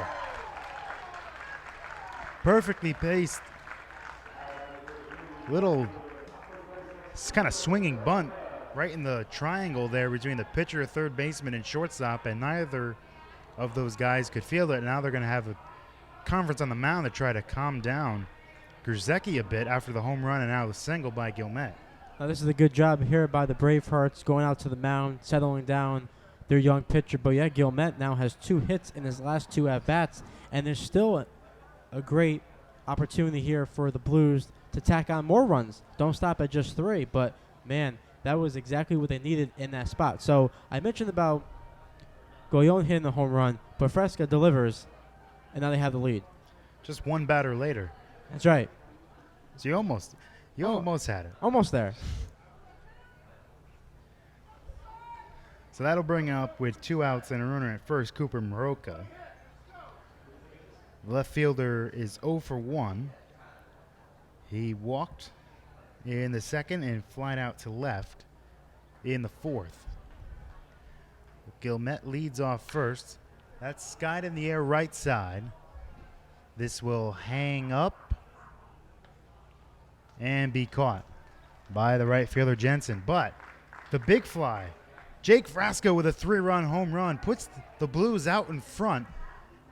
They have a 4-3 lead as we head to the top of the 6th here on The Beat, the Bristol Blues Broadcast Network. Sometimes we make mistakes in our lives, and you may require a bail bondsman. Joe from Fernari Bail Bonds will bond you out with fast, professional service. He'll treat you with the respect and dignity you deserve. No bond is too big or too small. So when you're in trouble, give Fernari Bail Bonds a call, and Joe will get you through your most difficult situation. Joe is not only your bail bondsman, he's also your friend. Attorney referrals are available. Call Fernari Bail Bondsman at 860-919-3129. Payment plans are available, and all major credit cards are accepted. Joe's the man to get you out of a jam. Go to BristolBeat.com's ad directory, search keyword bail bonds. Welcome back to Muzzy Field here on The Beat, the Bristol Blues Broadcast Network. We head to the top of the 6th inning. Blues take the lead 4-3 after Frasca's 3-run home run in the bottom of the 5th inning gave the Blues their first lead of the game. Here in the 6th, the Blues will turn to a new pitcher. As Gennaro's night is over after 5 innings, they turn to the right-hander John Natoli. The Cornell right-hander, 6'1", 170 pounds, native of Fairfield, Connecticut, will come into the game. This will be his 3rd game of the season. First appearance came on June 7th against the Suns, went 2 innings, allowed 2 hits and a run, 1 walk and 1 strikeout. Last appearance came against these very same Bravehearts on the road on June 11th in the Blues 6-5 win. Pitched 3 innings out of the bullpen, allowed 4 hits and a run, struck out 2. He got the win in that game. So Natoli will make his 3rd appearance of the season. This is his 1st appearance here at Muzzy Field. And he will look to hold the Bravehearts scoreless after the Blues took the lead in the bottom of the 5th. Wrestling's top indie promotion, Northeast Wrestling, is coming to Muzzy Field. Wrestling Under the Stars will be here on Friday, July 28th. You can purchase tickets at northeastwrestling.com, bristolbluesstore.com, or in person at the Bristol Blues retail store. John Friday will lead off against Natoli to lead off the 6th. First pitch is foul straight back in the count 0-1. But yeah, Natoli played a big part in their victory that Sunday afternoon against the Bravehearts because those 3 innings allowed them to come back in the top of the 9th. 0-1, good fastball hitting the outside corner. He's quickly heading the count 0-2. See, that's what you do, though. You come out of the bullpen, you throw strikes. Don't mess around, attack the hitters, and get off to a fast start. 0-2. He struck him out swinging, and he follows Mark's advice right there as he struck out Friday on 3 pitches for the first out of the 6th inning. So 1 man away here in the 6th. Good start for Natoli, and that'll bring up Brett Koffel. That's all you do. 3 pitches, and you get the strikeout very quickly. Good off-speed pitch. Look at a nice tight slider in the count 0-1. 4 pitches, 4 strikes coming out of the pen. Not too bad. Especially after your team just got a lead in a dramatic way the previous inning. And the count now 0-2 as that one's fouled into the Blues dugout. 5 for 5. That is exactly what you want out of your reliever. Those all-important shutdown innings. Can he put one up, especially after taking the lead? Here comes the 0-2. That's skied in the air to right center. This will drop in between the 2 outfielders for a base hit as Davis fields and holds into a single. So that one drops in for a hit. So the runner at first with 1 out, already the 10th hit of the game for the Bravehearts with 1 out here in the 6th. And that'll bring up Mariano Ricciardi. So far, 31 hits for the Bravehearts in their last 2 games. 21 last night and 10 through 1 out here in the 6th. Ricciardi takes a breaking ball strike 0-1. He has yet to throw a ball out of the zone since coming in. Seems like he has a very nice breaking ball. Here comes the 0-1. There's the first pitch that misses, and the count 1-1. The final line on Gennaro goes 5 innings. He allows 9 hits, 3 runs, all of which were earned. He walked 1 and struck out 1. Hey, not an easy task facing a lineup like the Bravehearts. 1-1 on the way. Breaking ball, swing and a miss. And the count 1-2. They're swinging out of their shoes on that slider. Hey, those off-speed pitches are working for him right now. So continue throwing it. Natoli sets at the chest. Now will deliver. Will not deliver the 1-2 pitch as Ricciardi stepped out of there, thought Natoli took his set too long. As one of the fans did not like how the hitter went out of the box there at the plate. And certainly voiced his displeasure in that, and he is now back in the box. That slapped on the ground foul outside of third. Count remains 1-2. Yeah, we heard it all the way up here. I like the emotion by the fans in the crowd. No matter where they are, will certainly make their pleasure and displeasure known. There's always that one person. Just need one. That's it. Count 1-2. Natoli deals. Tapped out in front of the plate, but it hit him in the foot, so it's a foul ball. Count again remains 1-2. Natoli trying to put that up a 0 here in the 6th after the Blues took the lead in the bottom of the 5th on Jake Frasca's long 3-run home run with 2 outs. Natoli sets, now the 1-2 again. Again is fouled straight back. So Ricciardi putting up a tough at bat. He's fouled off 3 in a row. Natoli's thrown 12 pitches since coming in here in the 6th. Only 1 pitch out of the zone. That's line to left. Coming in, Maroka. He's there. Dives and makes the catch. Cooper Maroka, all 3 outfielders for the Blues, making diving catches tonight. And they played him perfectly. Knew he was kind of a slap hitter. And would able to line it the other way. They had played him in, and that's why he was able to come in and make that catch for the 2nd out. You have to play those guys in. You can't be back, and he was perfectly placed, as you mentioned, slid there, made the catch. Now there's 2 outs. Kevin Duty stands in, takes a strike. Duty walked his first time up, and in the 5th inning, singled, stole a base, and eventually came around to score. Runner at first is Koffel. Here comes the 0-1. Squares a bunt, drops it down, and it's foul.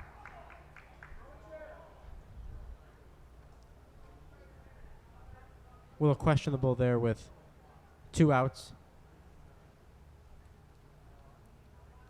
So the count now 0-2. If it was 1 out, maybe I can see it, but with 2 outs, you gotta swing the bat there. Trying to catch the defense napping a little bit. That one misses inside, count 1-2.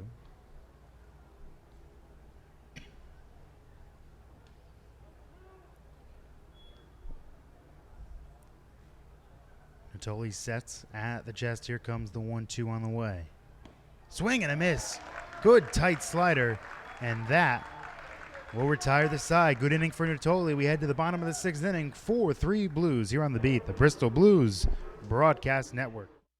Spring is here, and so is the warmer weather. Are your tires ready to take on the road this spring? If you're in the market for tires and wheels, talk to the experts at Tire Depot. They have a huge inventory of tires from Cooper, Michelin, and Bridgestone. Tire Depot's friendly staff offers fast and reliable service Monday through Saturday. Give them a call at 860-584-0225. Go visit them on Missile Avenue in Bristol or log on to their website at TireDepotCT.com. Tire Depot, Central Connecticut's first choice for tires.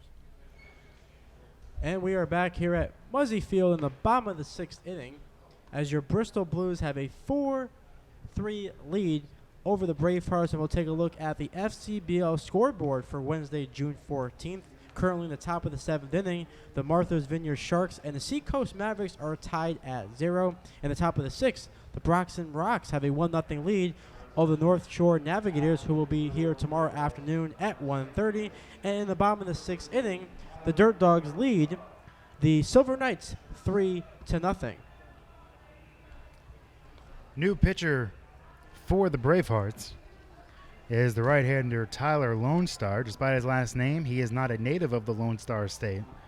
He's from Danville, California, and goes to St. Mary's. 6 foot 1 inch, 180-pound right-hander. A junior over at St. Mary's. This will be his 3rd game of the season.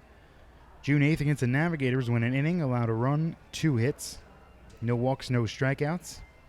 Also pitched June 11th against the Blues. In that game, went 2 innings, no runs, 1 hit, and he struck out 3. So this will be his 3rd appearance. So far in the season, 2 games, 3 innings, 3 strikeouts, 3 hits, and a 3 ERA. A lot of 3s for Tyler Lone Star, who takes over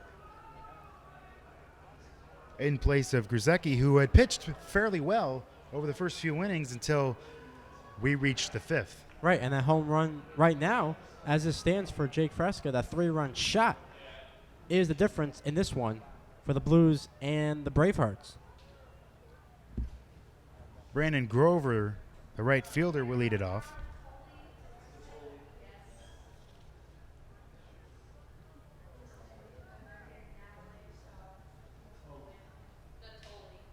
Grover pops that one foul behind the plate, and you count 1-1. Yeah, and let's see if that 3-run display last inning for the Blues can carry over into the 6th and get some runs on the board and get a little more cushion for Natoli on the mound. So they only saw Lone Star as that one's grounded foul, and down goes Grover. That went off his leg, and that one hurts as he tries to hop up and shake that one off. As Taylor Swift would say. Another artist who I knew you love. I had to throw it in there when the opportunity came up. Oh, yeah. So he'll try to walk this one off. He looks all right. He'll be in there. He's not coming out of this game.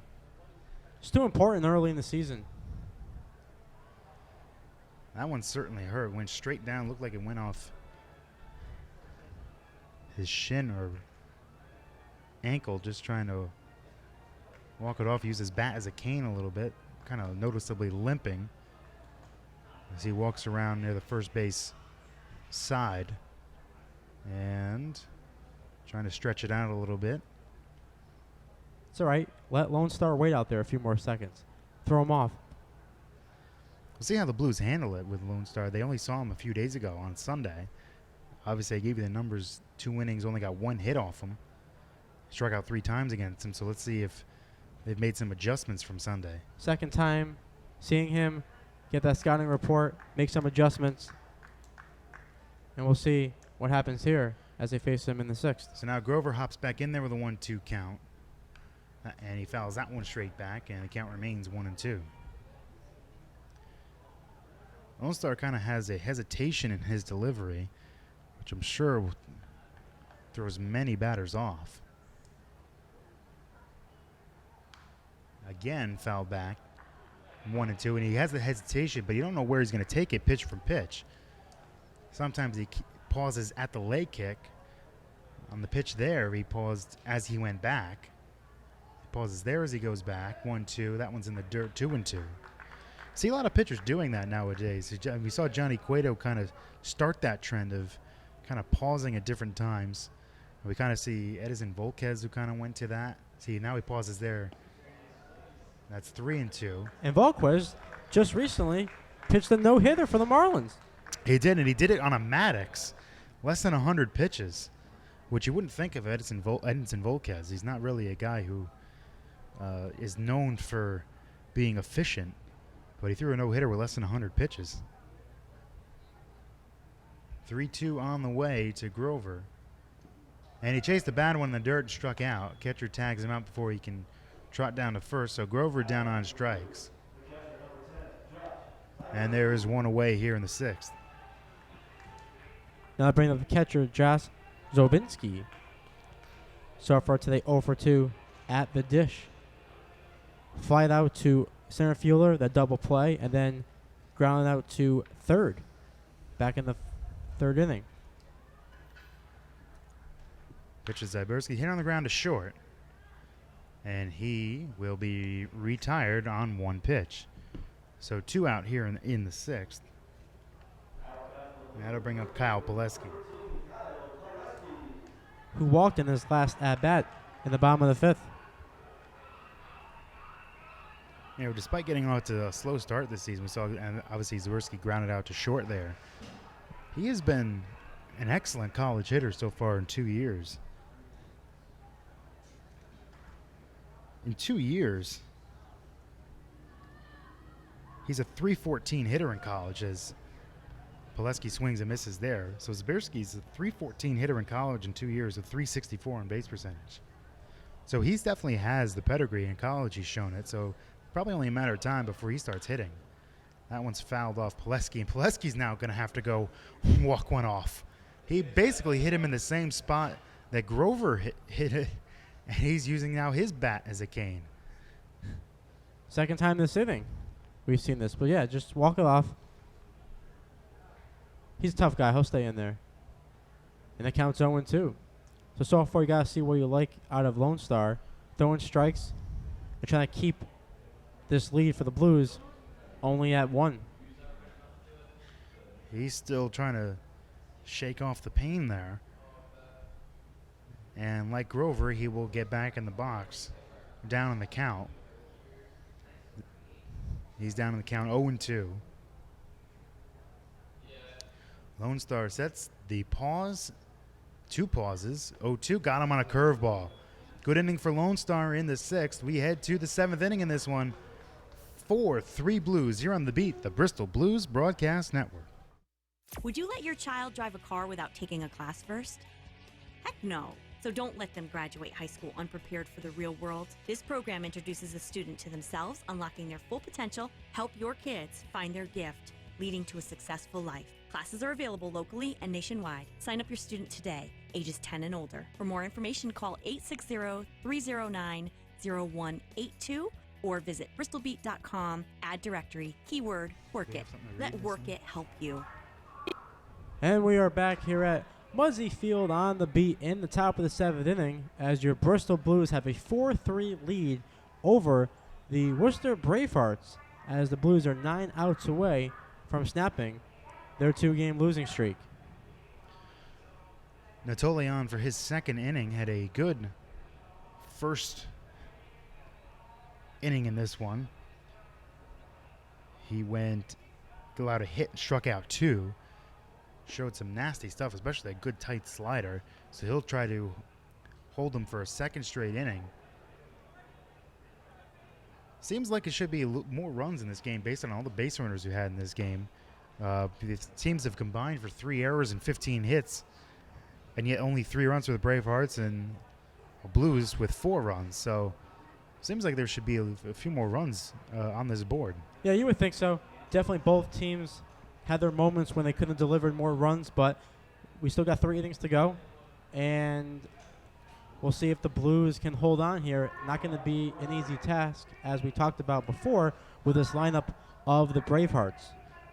And not only that, the great defensive plays we've seen in this game so far So on many both today. sides. We have. So a lot of hard-hit balls, but a lot of hard-hit balls have been turned down by both. A lot of the outfield has made some great plays on both sides. And that big play at third base, the double play that got Johnson, we might look at that if the Blues hold on. Yeah. It's a big part of this game. Speaking of which, here comes Johnson now. There he is. Leading off for the Bravehearts in the top of the 7th.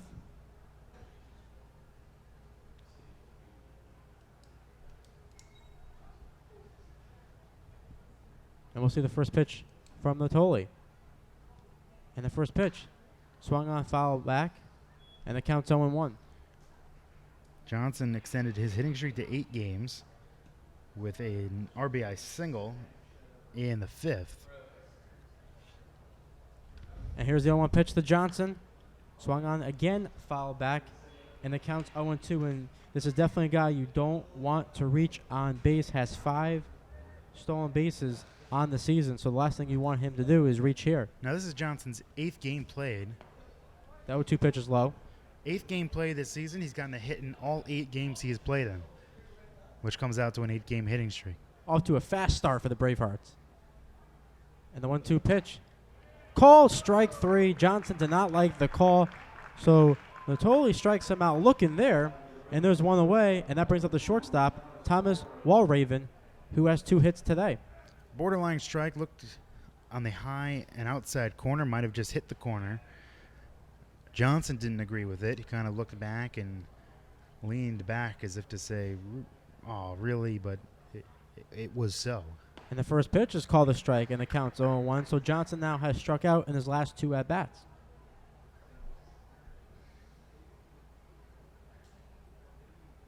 And here's the 0-1 pitch.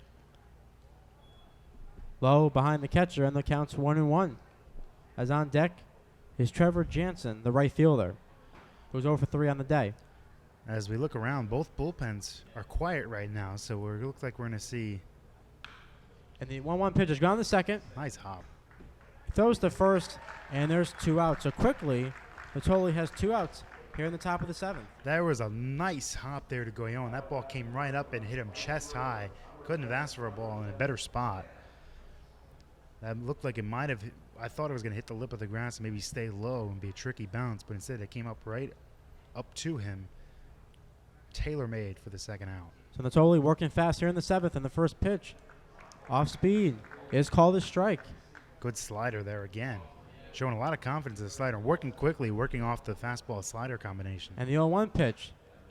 Fouled back, 0-2. You know, I always thought that it benefits the pitcher so much more by throwing quickly. I think it just kind of disrupts the pace of hitters. They're not used to it, and they make them feel rushed. And the 0-2 pitch, call the ball, and the count's 1-2. You know, it feels like if when a pitcher kind of goes slow, it kind of, you know, lets a batter kind of sit there and kind of get comfortable in the batter's box. When you go quick, it's 1-2 pitch is roped, and that's foul ball, and we'll do it again. When you go quick, that'll definitely disrupt you. It kind of makes you a little annoyed. Yeah, the pitcher's in the groove. He should set the tone on the mound. No, absolutely, he should. I agree. For a pitcher, I love it. As a hitter, though, it can be very annoying, and you might want to think about stepping out or doing anything you can to try to break up that rhythm. But when a pitcher has this kind of rhythm, you love to see it. 1-2 pitch is popped up to first base. We'll see who makes the catch. And that's Pileski as Goyon dives. But Pileski is the one that makes the play. A nice 1-2-3 easy inning for Natoli. And we'll be back in the bottom of the 7th as the Blues have a 4-3 lead over the Bravehearts here on The Beat, Bristol Blues Broadcast Network.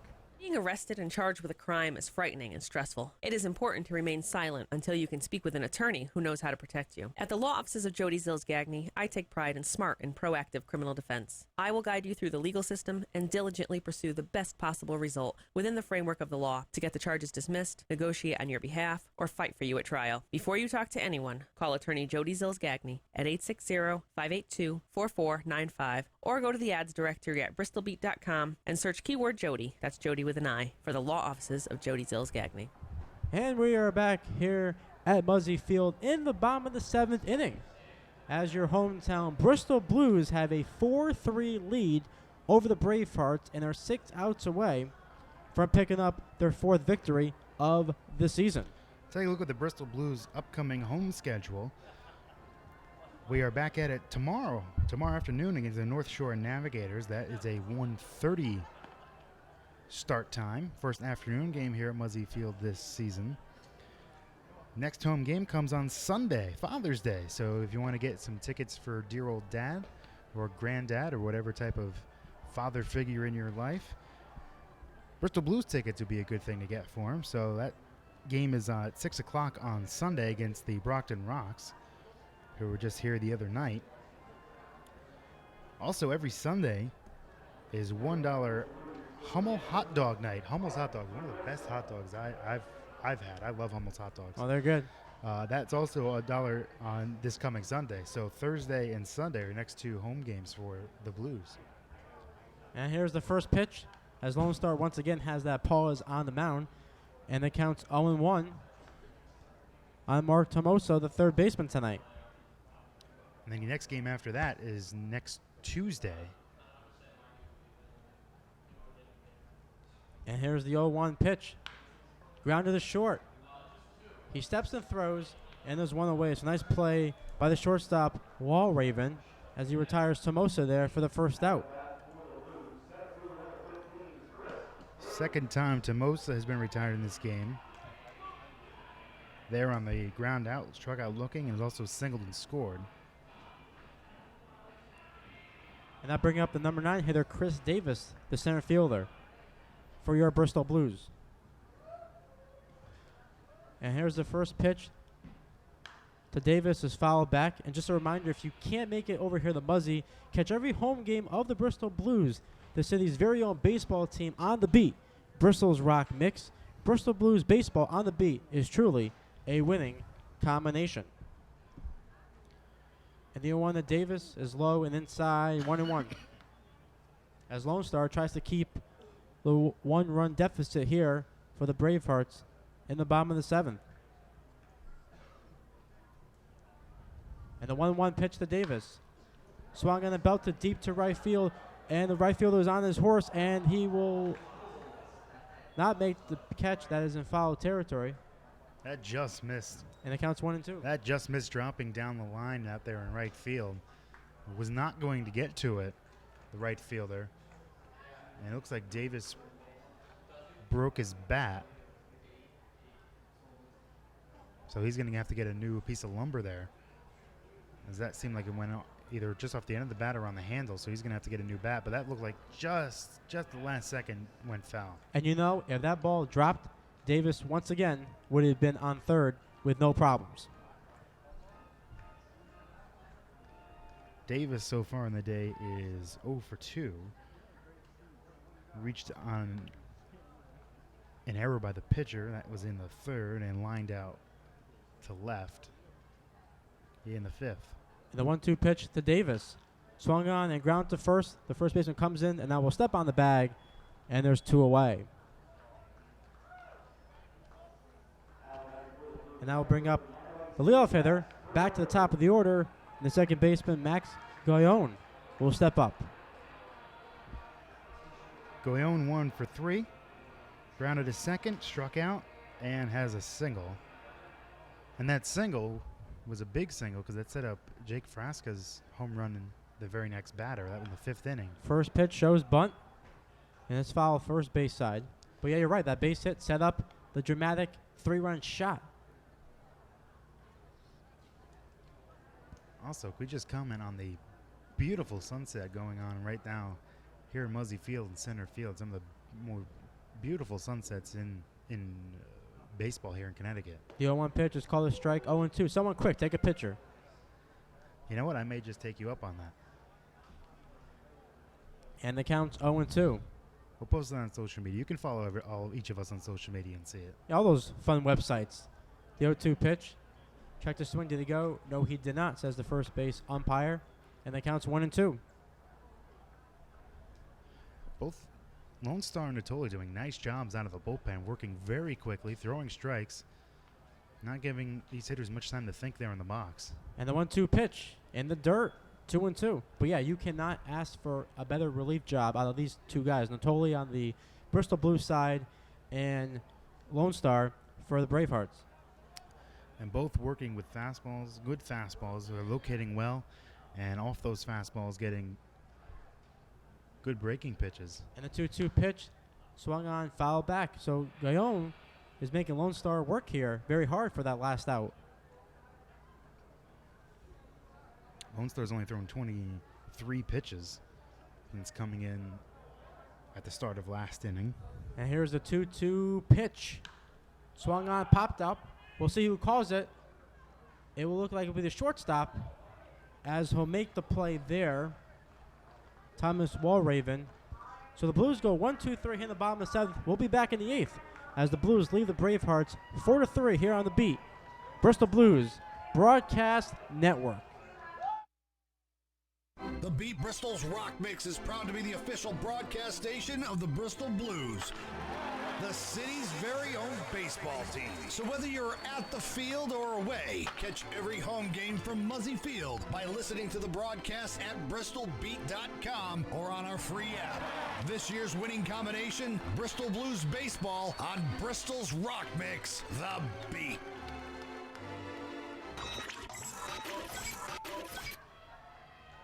And we are back here at Muzzy Field in the top of the 8th inning as your Bristol Blues have a 4-3 lead over the Bravehearts. I'm Mark Ferraro alongside Rick Fernaro as the Blues are now 6 outs away from picking up the victory.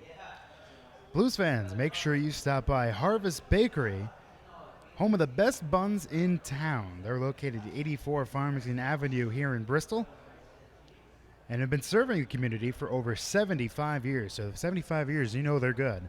Call 800-589-8800.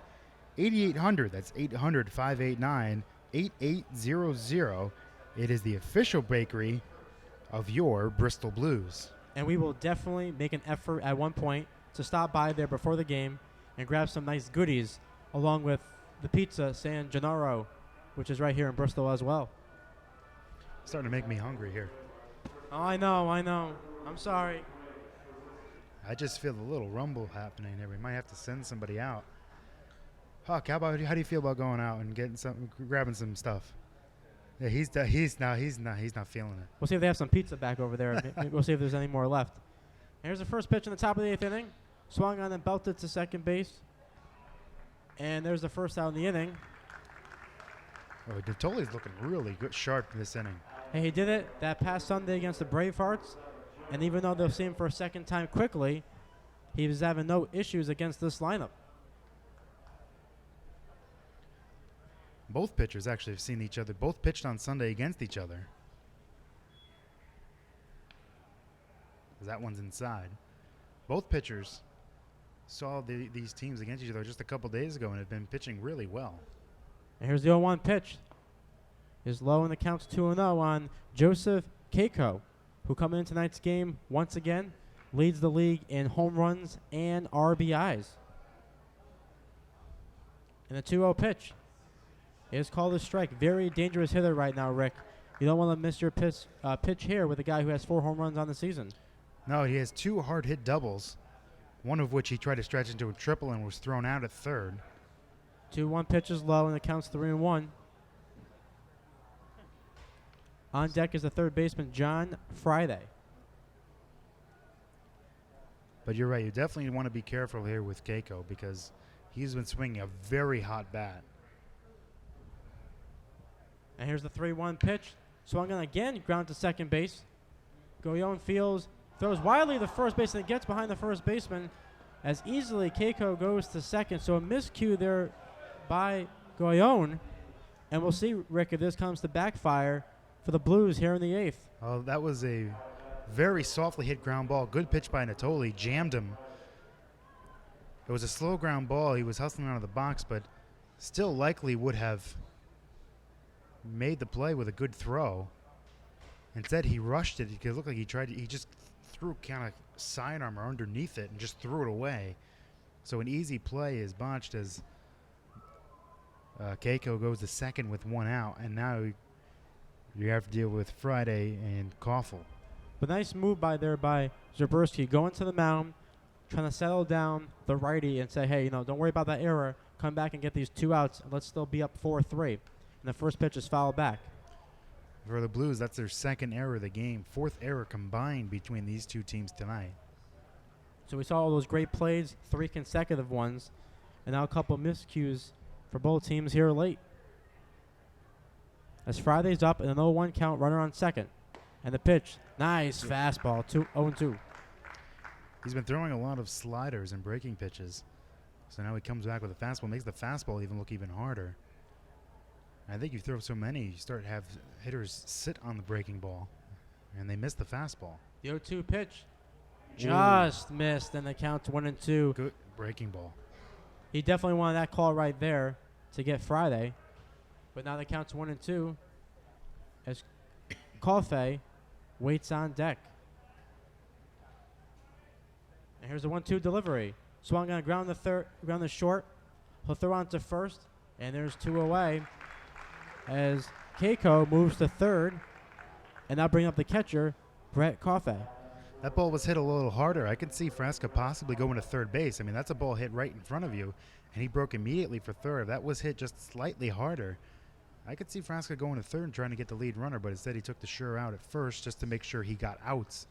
But now there's a runner at third and 2 out in a one-run game. And a big pitch coming, and that pitch is outside. But I think if you're Frasca there, as you mentioned, take the easy out. You don't want to risk going to third and throwing the ball and making the runner from third score and tie this game up. Here's the 1-0 pitch. Swung on the belted deep to right center field. Will that ball drop? And it will for an RBI as Coffey goes to second. And we are now tied at 4 as Keiko scores. So that Bravehearts offense comes back with a big knock there with 2 outs. And I know no one feels as worse as Max Goyon right now as he's stamping around at second base, kind of biting his shirt. You could tell he feels bad about that error, which should have been the second out of the inning. Instead, that run comes around to score, and we're back to square one. We're tied at 4. And now here's Ricciardi with 2 outs. The first pitch is fouled back as he has an opportunity to drive in Coffey and give the Bravehearts a potential 5-4 lead. And this is not the guy you want up here who has really been frustrating these Blues pitchers with his at-bats. 0-1 pitch is outside. The type of guy who really put up a long at-bat, foul up a lot of pitches, and slap the ball. Not the kind of guy you want to face in this kind of situation. By the way, for Kofel, that was his 7th RBI of the season. And here's the 1-1 pitch. Ground to the third. Tough hop. Gets by the third baseman, Tomosa. Scoring is Coffey. And there's an RBI for Ricciardi. And just like that, the Bravehearts score 2 in the 8th and now lead 5-4. So that's definitely a tough hop over there at third by Tomosa as it gets by him. And now stepping up to the plate for the Bravehearts will be the 9th hitter, Kevin Duty. And that goes down as another error, as that was a big hop that just went right off the glove of Tomosa. That's a very tough error, though. I understand, but that's a tough play for him to make there. Yeah, but it did hit him in the glove. That ball came up, and it was a hard hop, but a hop that a third baseman, when it's right there, as they check on the runner, a hop that came up and hit him in the glove. So you can see why they gave him the error. 2 big errors here in the 8th. But either way, it leads for a run to score. That's right. Yeah, you're right. And the 1-0 pitch, it's called a strike. 1-1. I know Duty did not like that call, talking to the home plate umpire. And now the count is even at 1. But it just goes to show again that you cannot give extra outs to this Bravehearts team. They've had a great job holding them down to 3 runs coming into this inning. Second check over there at first. 3 runs coming into this inning you've held them to, and then the Goyon error kind of gave them life, putting them a runner at second base. So you can't give this team extra outs when you have them down. They're going to make you pay every time. A third throw over as he's back in time, Ricciardi. So 1-1 count, 2 outs, top 8.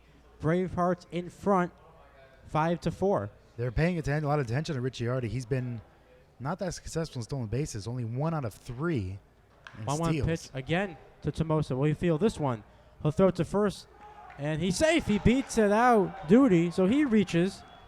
So great effort by running it out, beats out the play, and that will turn the lineup over to Trevor Johnson, as we'll see maybe a pitching change or at least a mound visit to calm down the righty.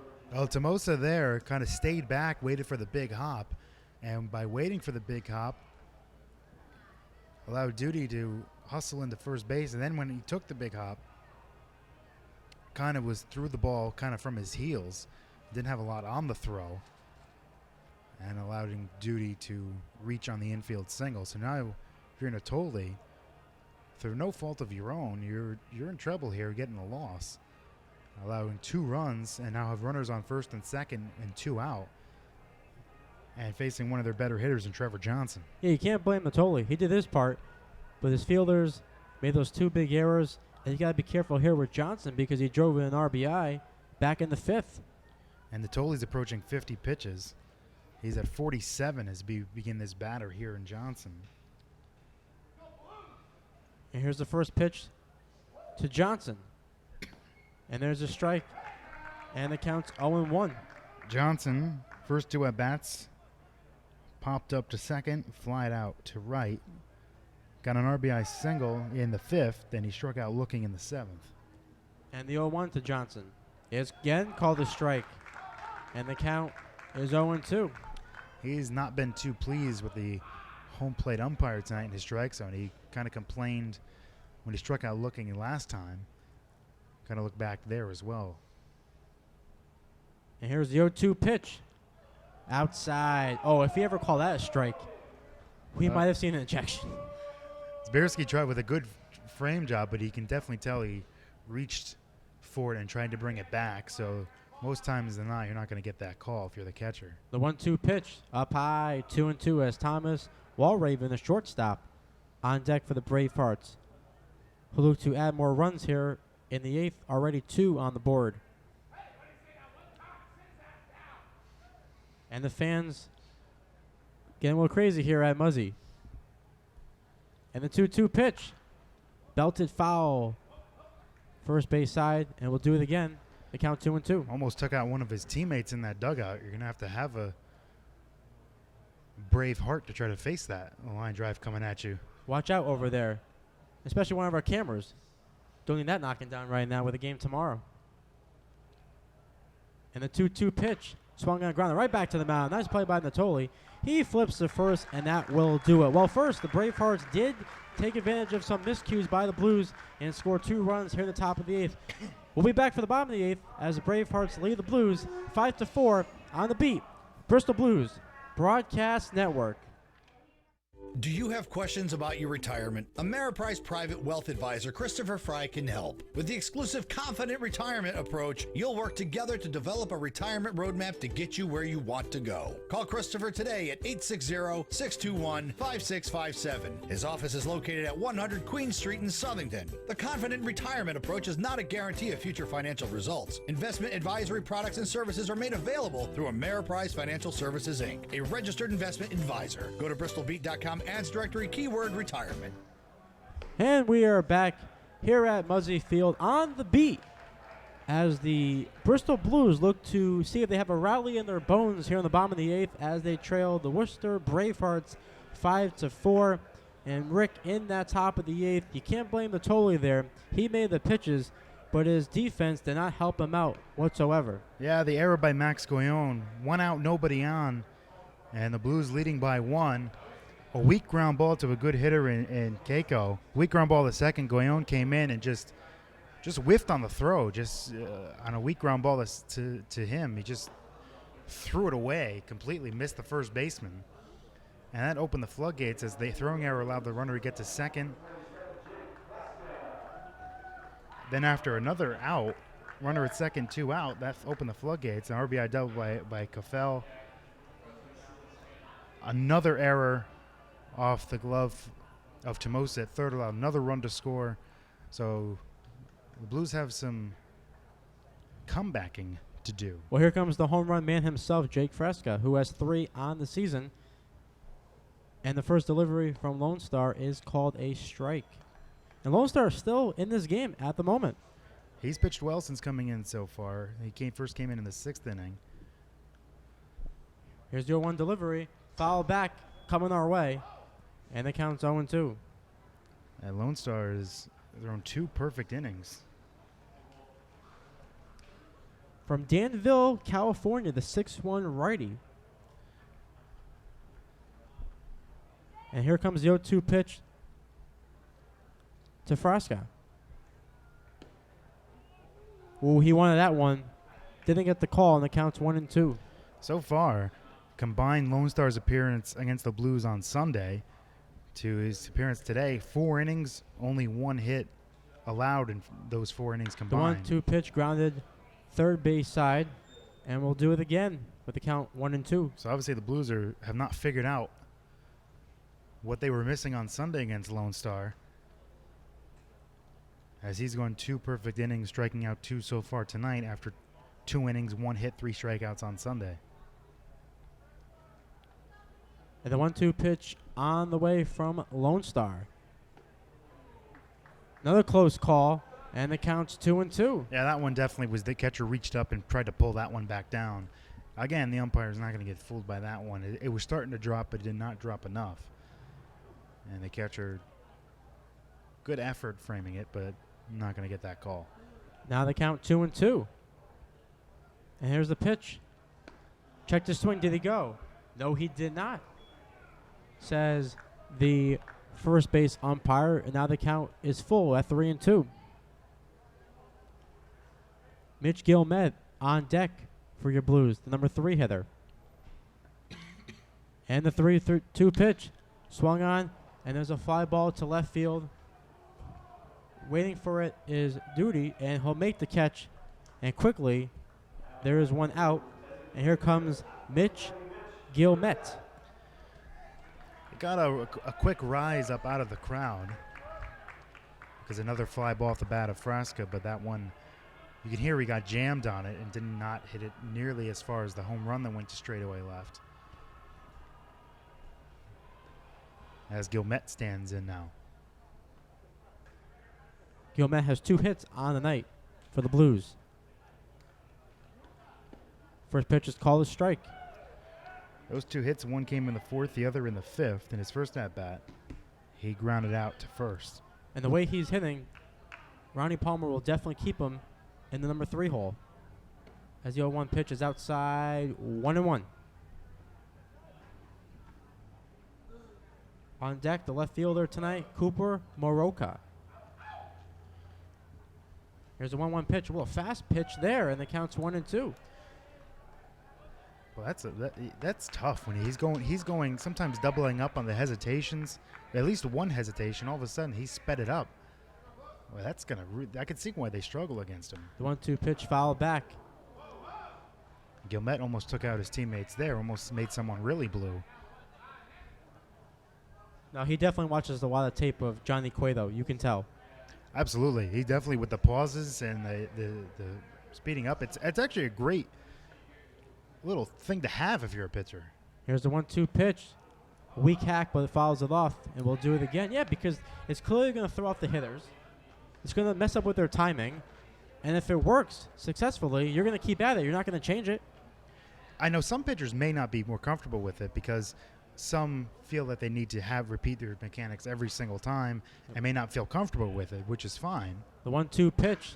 Swung on ground to second. Oh, nice play there as he throws to first. Not an easy play there for the second baseman, Ricciardi, but he makes the play there, and there's 2 outs. But going back to the pitchers and the hesitating or sometimes starting with speeding it up, if you feel comfortable with it and you feel you can get outs that way, I say why not do it? Yeah.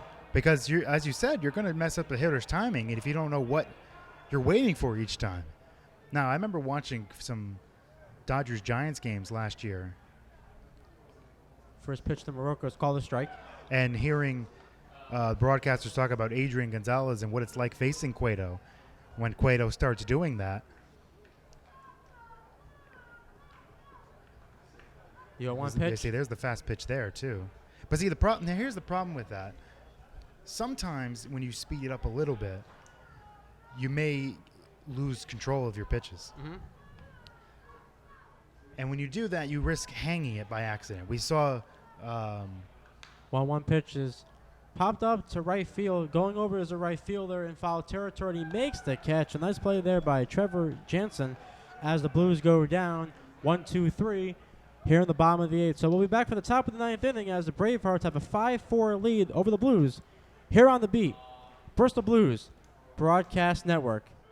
The CV Mason Insurance Agency is a local, family-owned, independent insurance agency whose goal is to provide you with the best possible coverage at the best possible price. Their fully licensed staff will provide you the customer service you deserve. CV Mason, 254 Main Street, Bristol, insuring families and businesses since 1883. So rest assured, they aren't going anywhere. 860-583-4127. Online at cvmasoninsurance.com. CV Mason, there when you need them. Welcome back to the Beat, the Bristol Blues Broadcast Network. We head to the top of the 9th here at Muzzy Field. Kind of a wild back and forth kind of game, and it's led us to a 5-4 Bravehearts lead as we begin the top of the 9th inning. John Natoli out for his 4th inning of work in relief of Michael Gennaro, who started the game, went 5 innings, allowed 3 runs, 9 hits. Natoli has gone 3 innings so far, allowed 3 hits, 2 runs, however, none of which were earned. And those are the result of 2 errors in the top of the 8th that allowed the 2 runs, just the tying and go-ahead runs to score. And speaking of Gennaro, you must also say hello to everyone at San Gennaro Pizza, located at 22 East Main Street in Bristol. You can contact them at 860-261-7791. They serve breakfast on Saturday and Sunday from 7 a.m. to 1 p.m. Look for San Gennaro Pizza all season long at Blues games. They serve breakfast. Oh, my goodness. We may need to stop by there one of these days. That and Harvest Bakery. Thomas Walraven takes a strike to start the top of the 9th against Natoli. Natoli's thrown 54 pitches as that one misses outside 1-1. So 54 pitches as he starts his 4th inning of work. He's pitched well. Can't blame him. He's pitched very well so far. 1-1 is inside corner fastball strike, 1-2. Both these relief pitchers had success against the previous team, their last outing, and they're following the same suit and doing it again for a second straight time. There is a right-hander warming in the Bravehearts bullpen. That's skied in the air to right. Grover heading back. Now comes in a little bit under it and make the catch. And there's 1 away in the top of the 9th. Continues the early outs right here by Natoli, working fast. We won't see him for a few games after this performance, but he did his part as the Bristol Blues will look to come back in the bottom of the 9th. Right fielder Trevor Jensen will step in for the Bravehearts. And that's popped in the air right side. Pileski, Goyon. It's Goyon who makes the catch in foul territory. Nice running play by Goyon, kind of redeeming himself a little bit for his error in the 8th.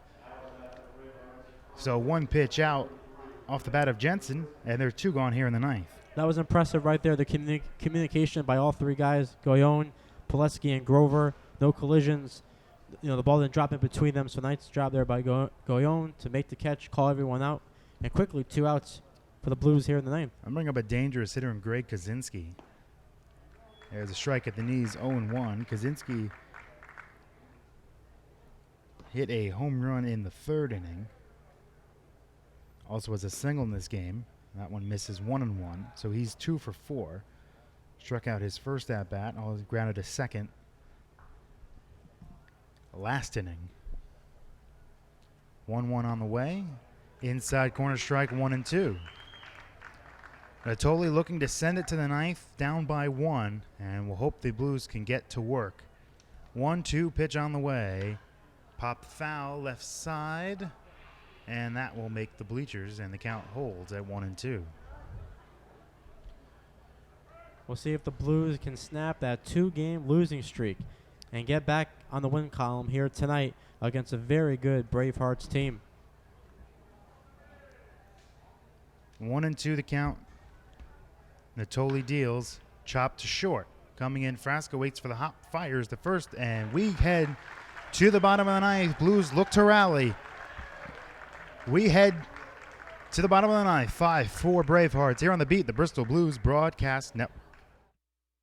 Sometimes we make mistakes in our lives, and you may require a bail bondsman. Joe from Fernari Bail Bonds will bond you out with fast, professional service. He'll treat you with the respect and dignity you deserve. No bond is too big or too small. So when you're in trouble, give Fernari Bail Bonds a call, and Joe will get you through your most difficult situation. Joe is not only your bail bondsman, he's also your friend. Attorney referrals are available. Call Fernari Bail Bondsman at 860-919-3129. Payment plans are available, and all major credit cards are accepted. Joe's the man to get you out of a jam. Go to bristolbeat.com's ad directory, search keyword bail bonds.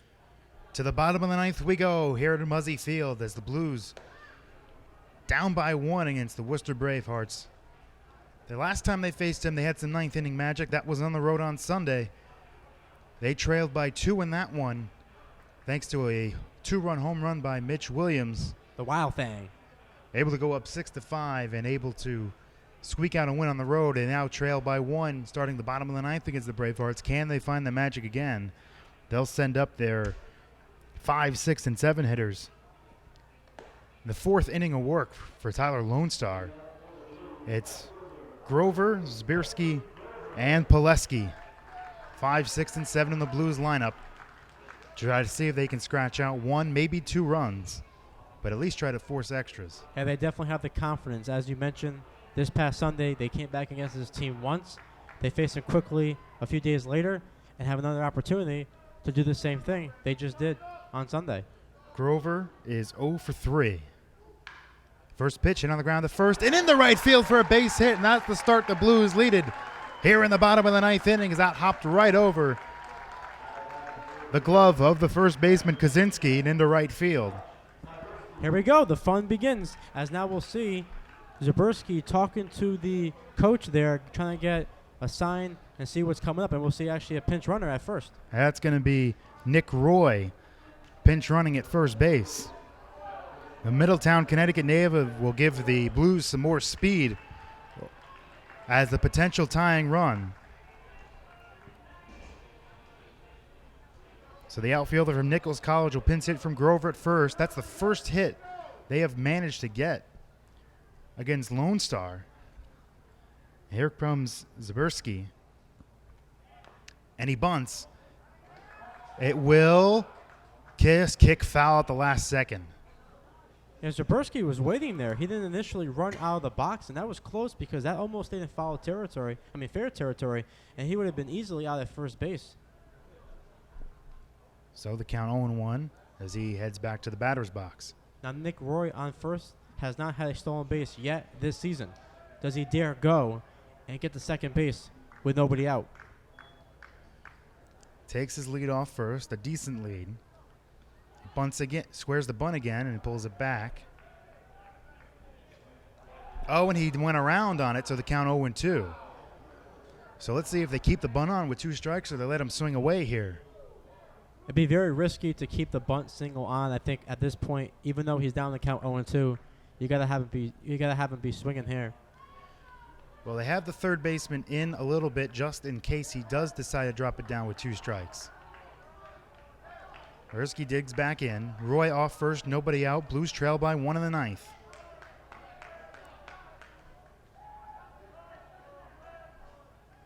Lone Star the 0-2. Breaking ball does not bunt, and it's 1-2. Good take there. We've always seen hitters, doesn't matter what level, always have issues getting a bunt down. In that situation, it would have worked out perfectly because you would have had a runner on second with 1 out as we see a throw back to first. Lone Star about to throw pitch number 45 since coming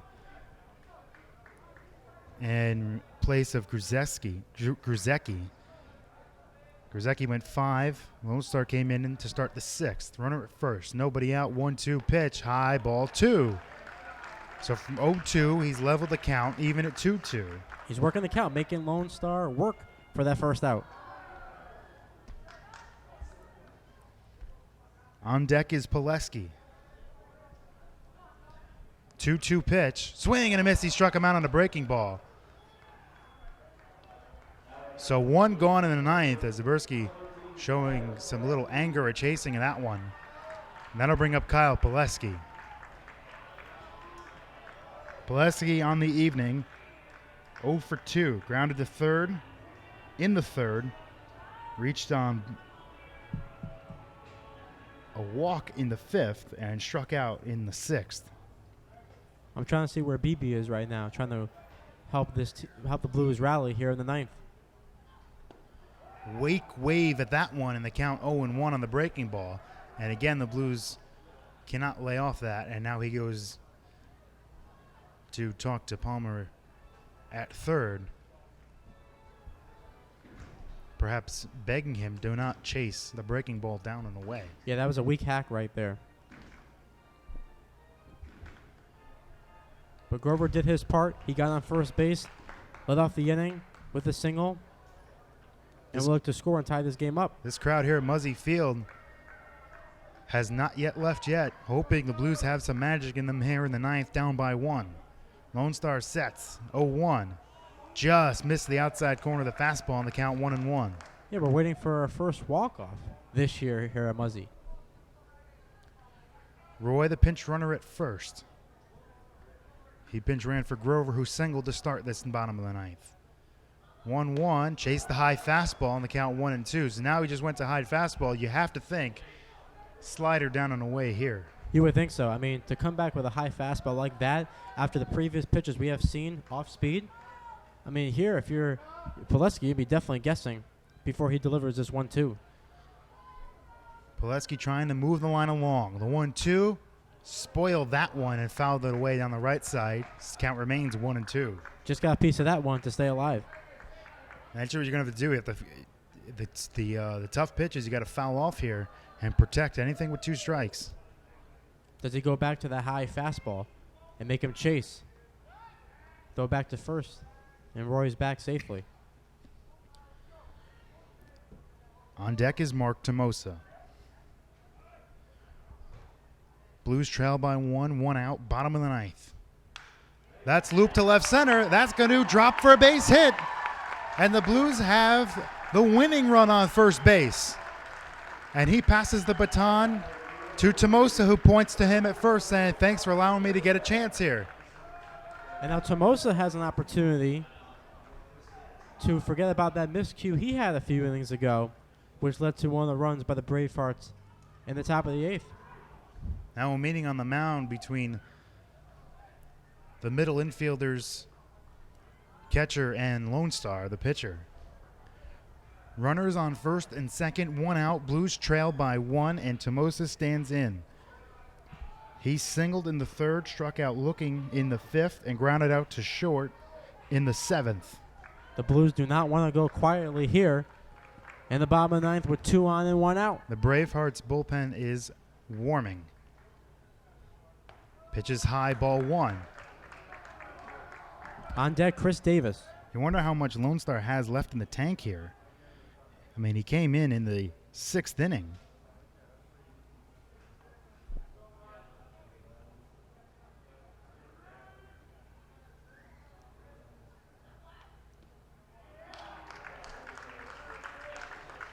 It's now 2-0. The last pitch in the dirt. So Lone Star, as you mentioned, probably getting a little tired here with that pitch count rising here in the bottom of the 9th with 1 out. 37 strikes, 16 out of the zone.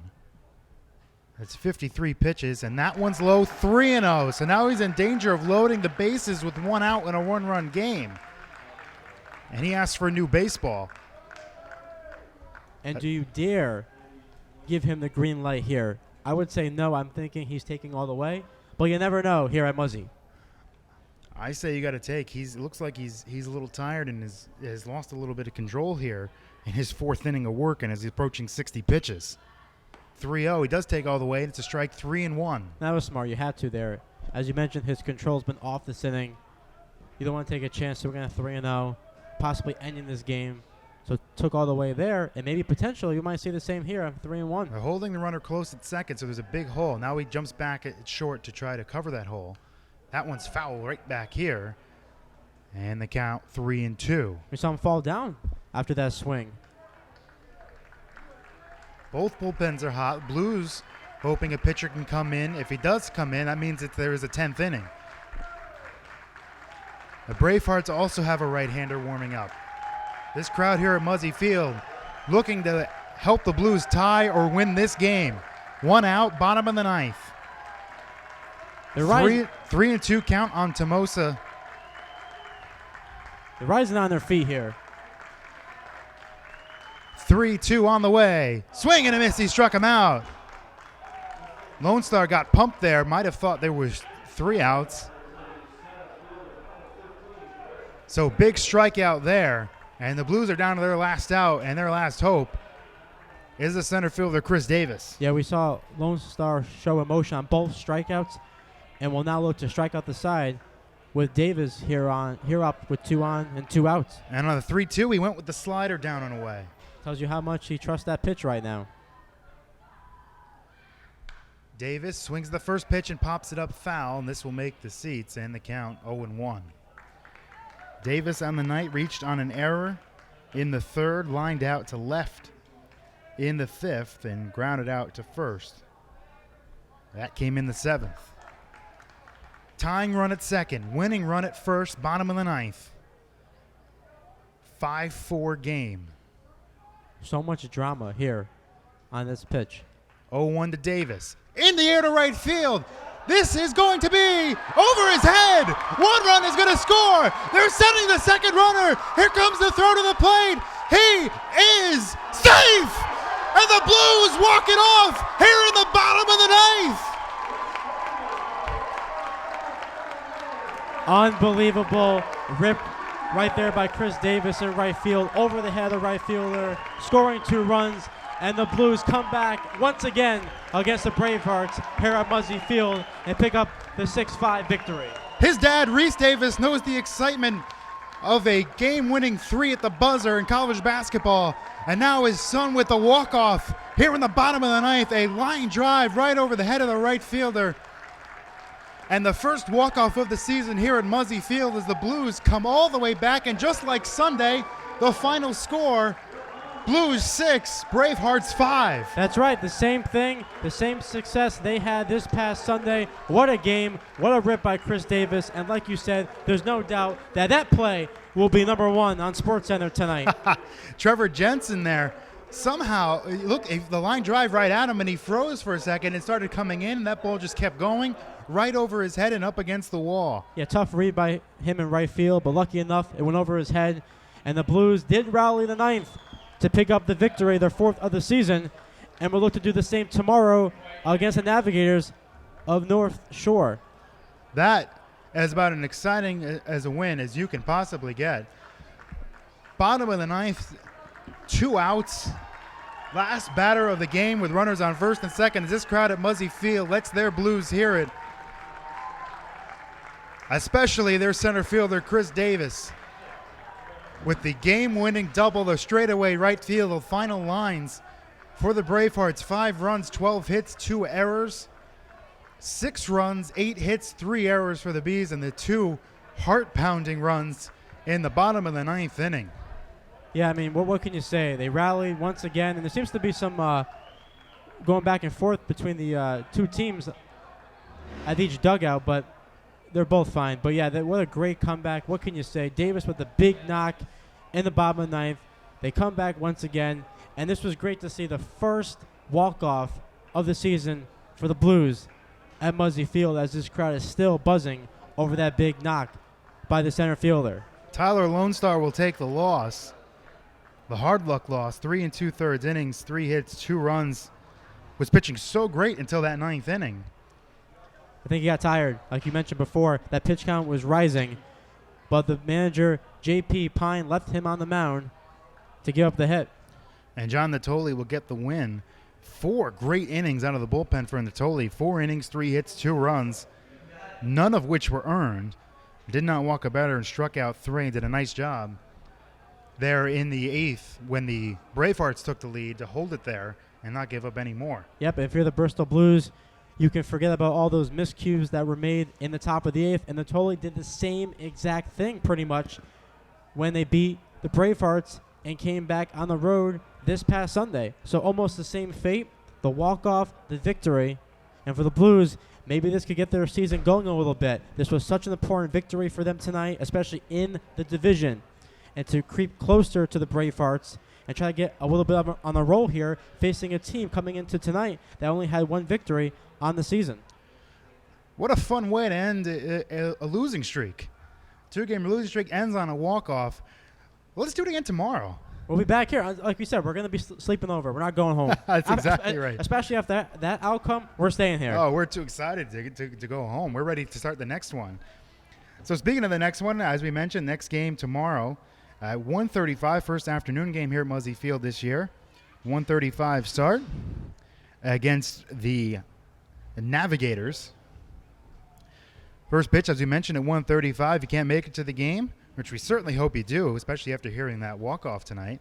You can catch it all here, beginning with the pregame show a few minutes before first pitch, here on The Beat, the Bristol Blues Broadcast Network. From all of us here at Muzzy Field, my name is Ricky Finaro, alongside my good buddy Mark Farrar, everybody back at The Beat in the studio. Saying good night, everybody. Good night, Bristol.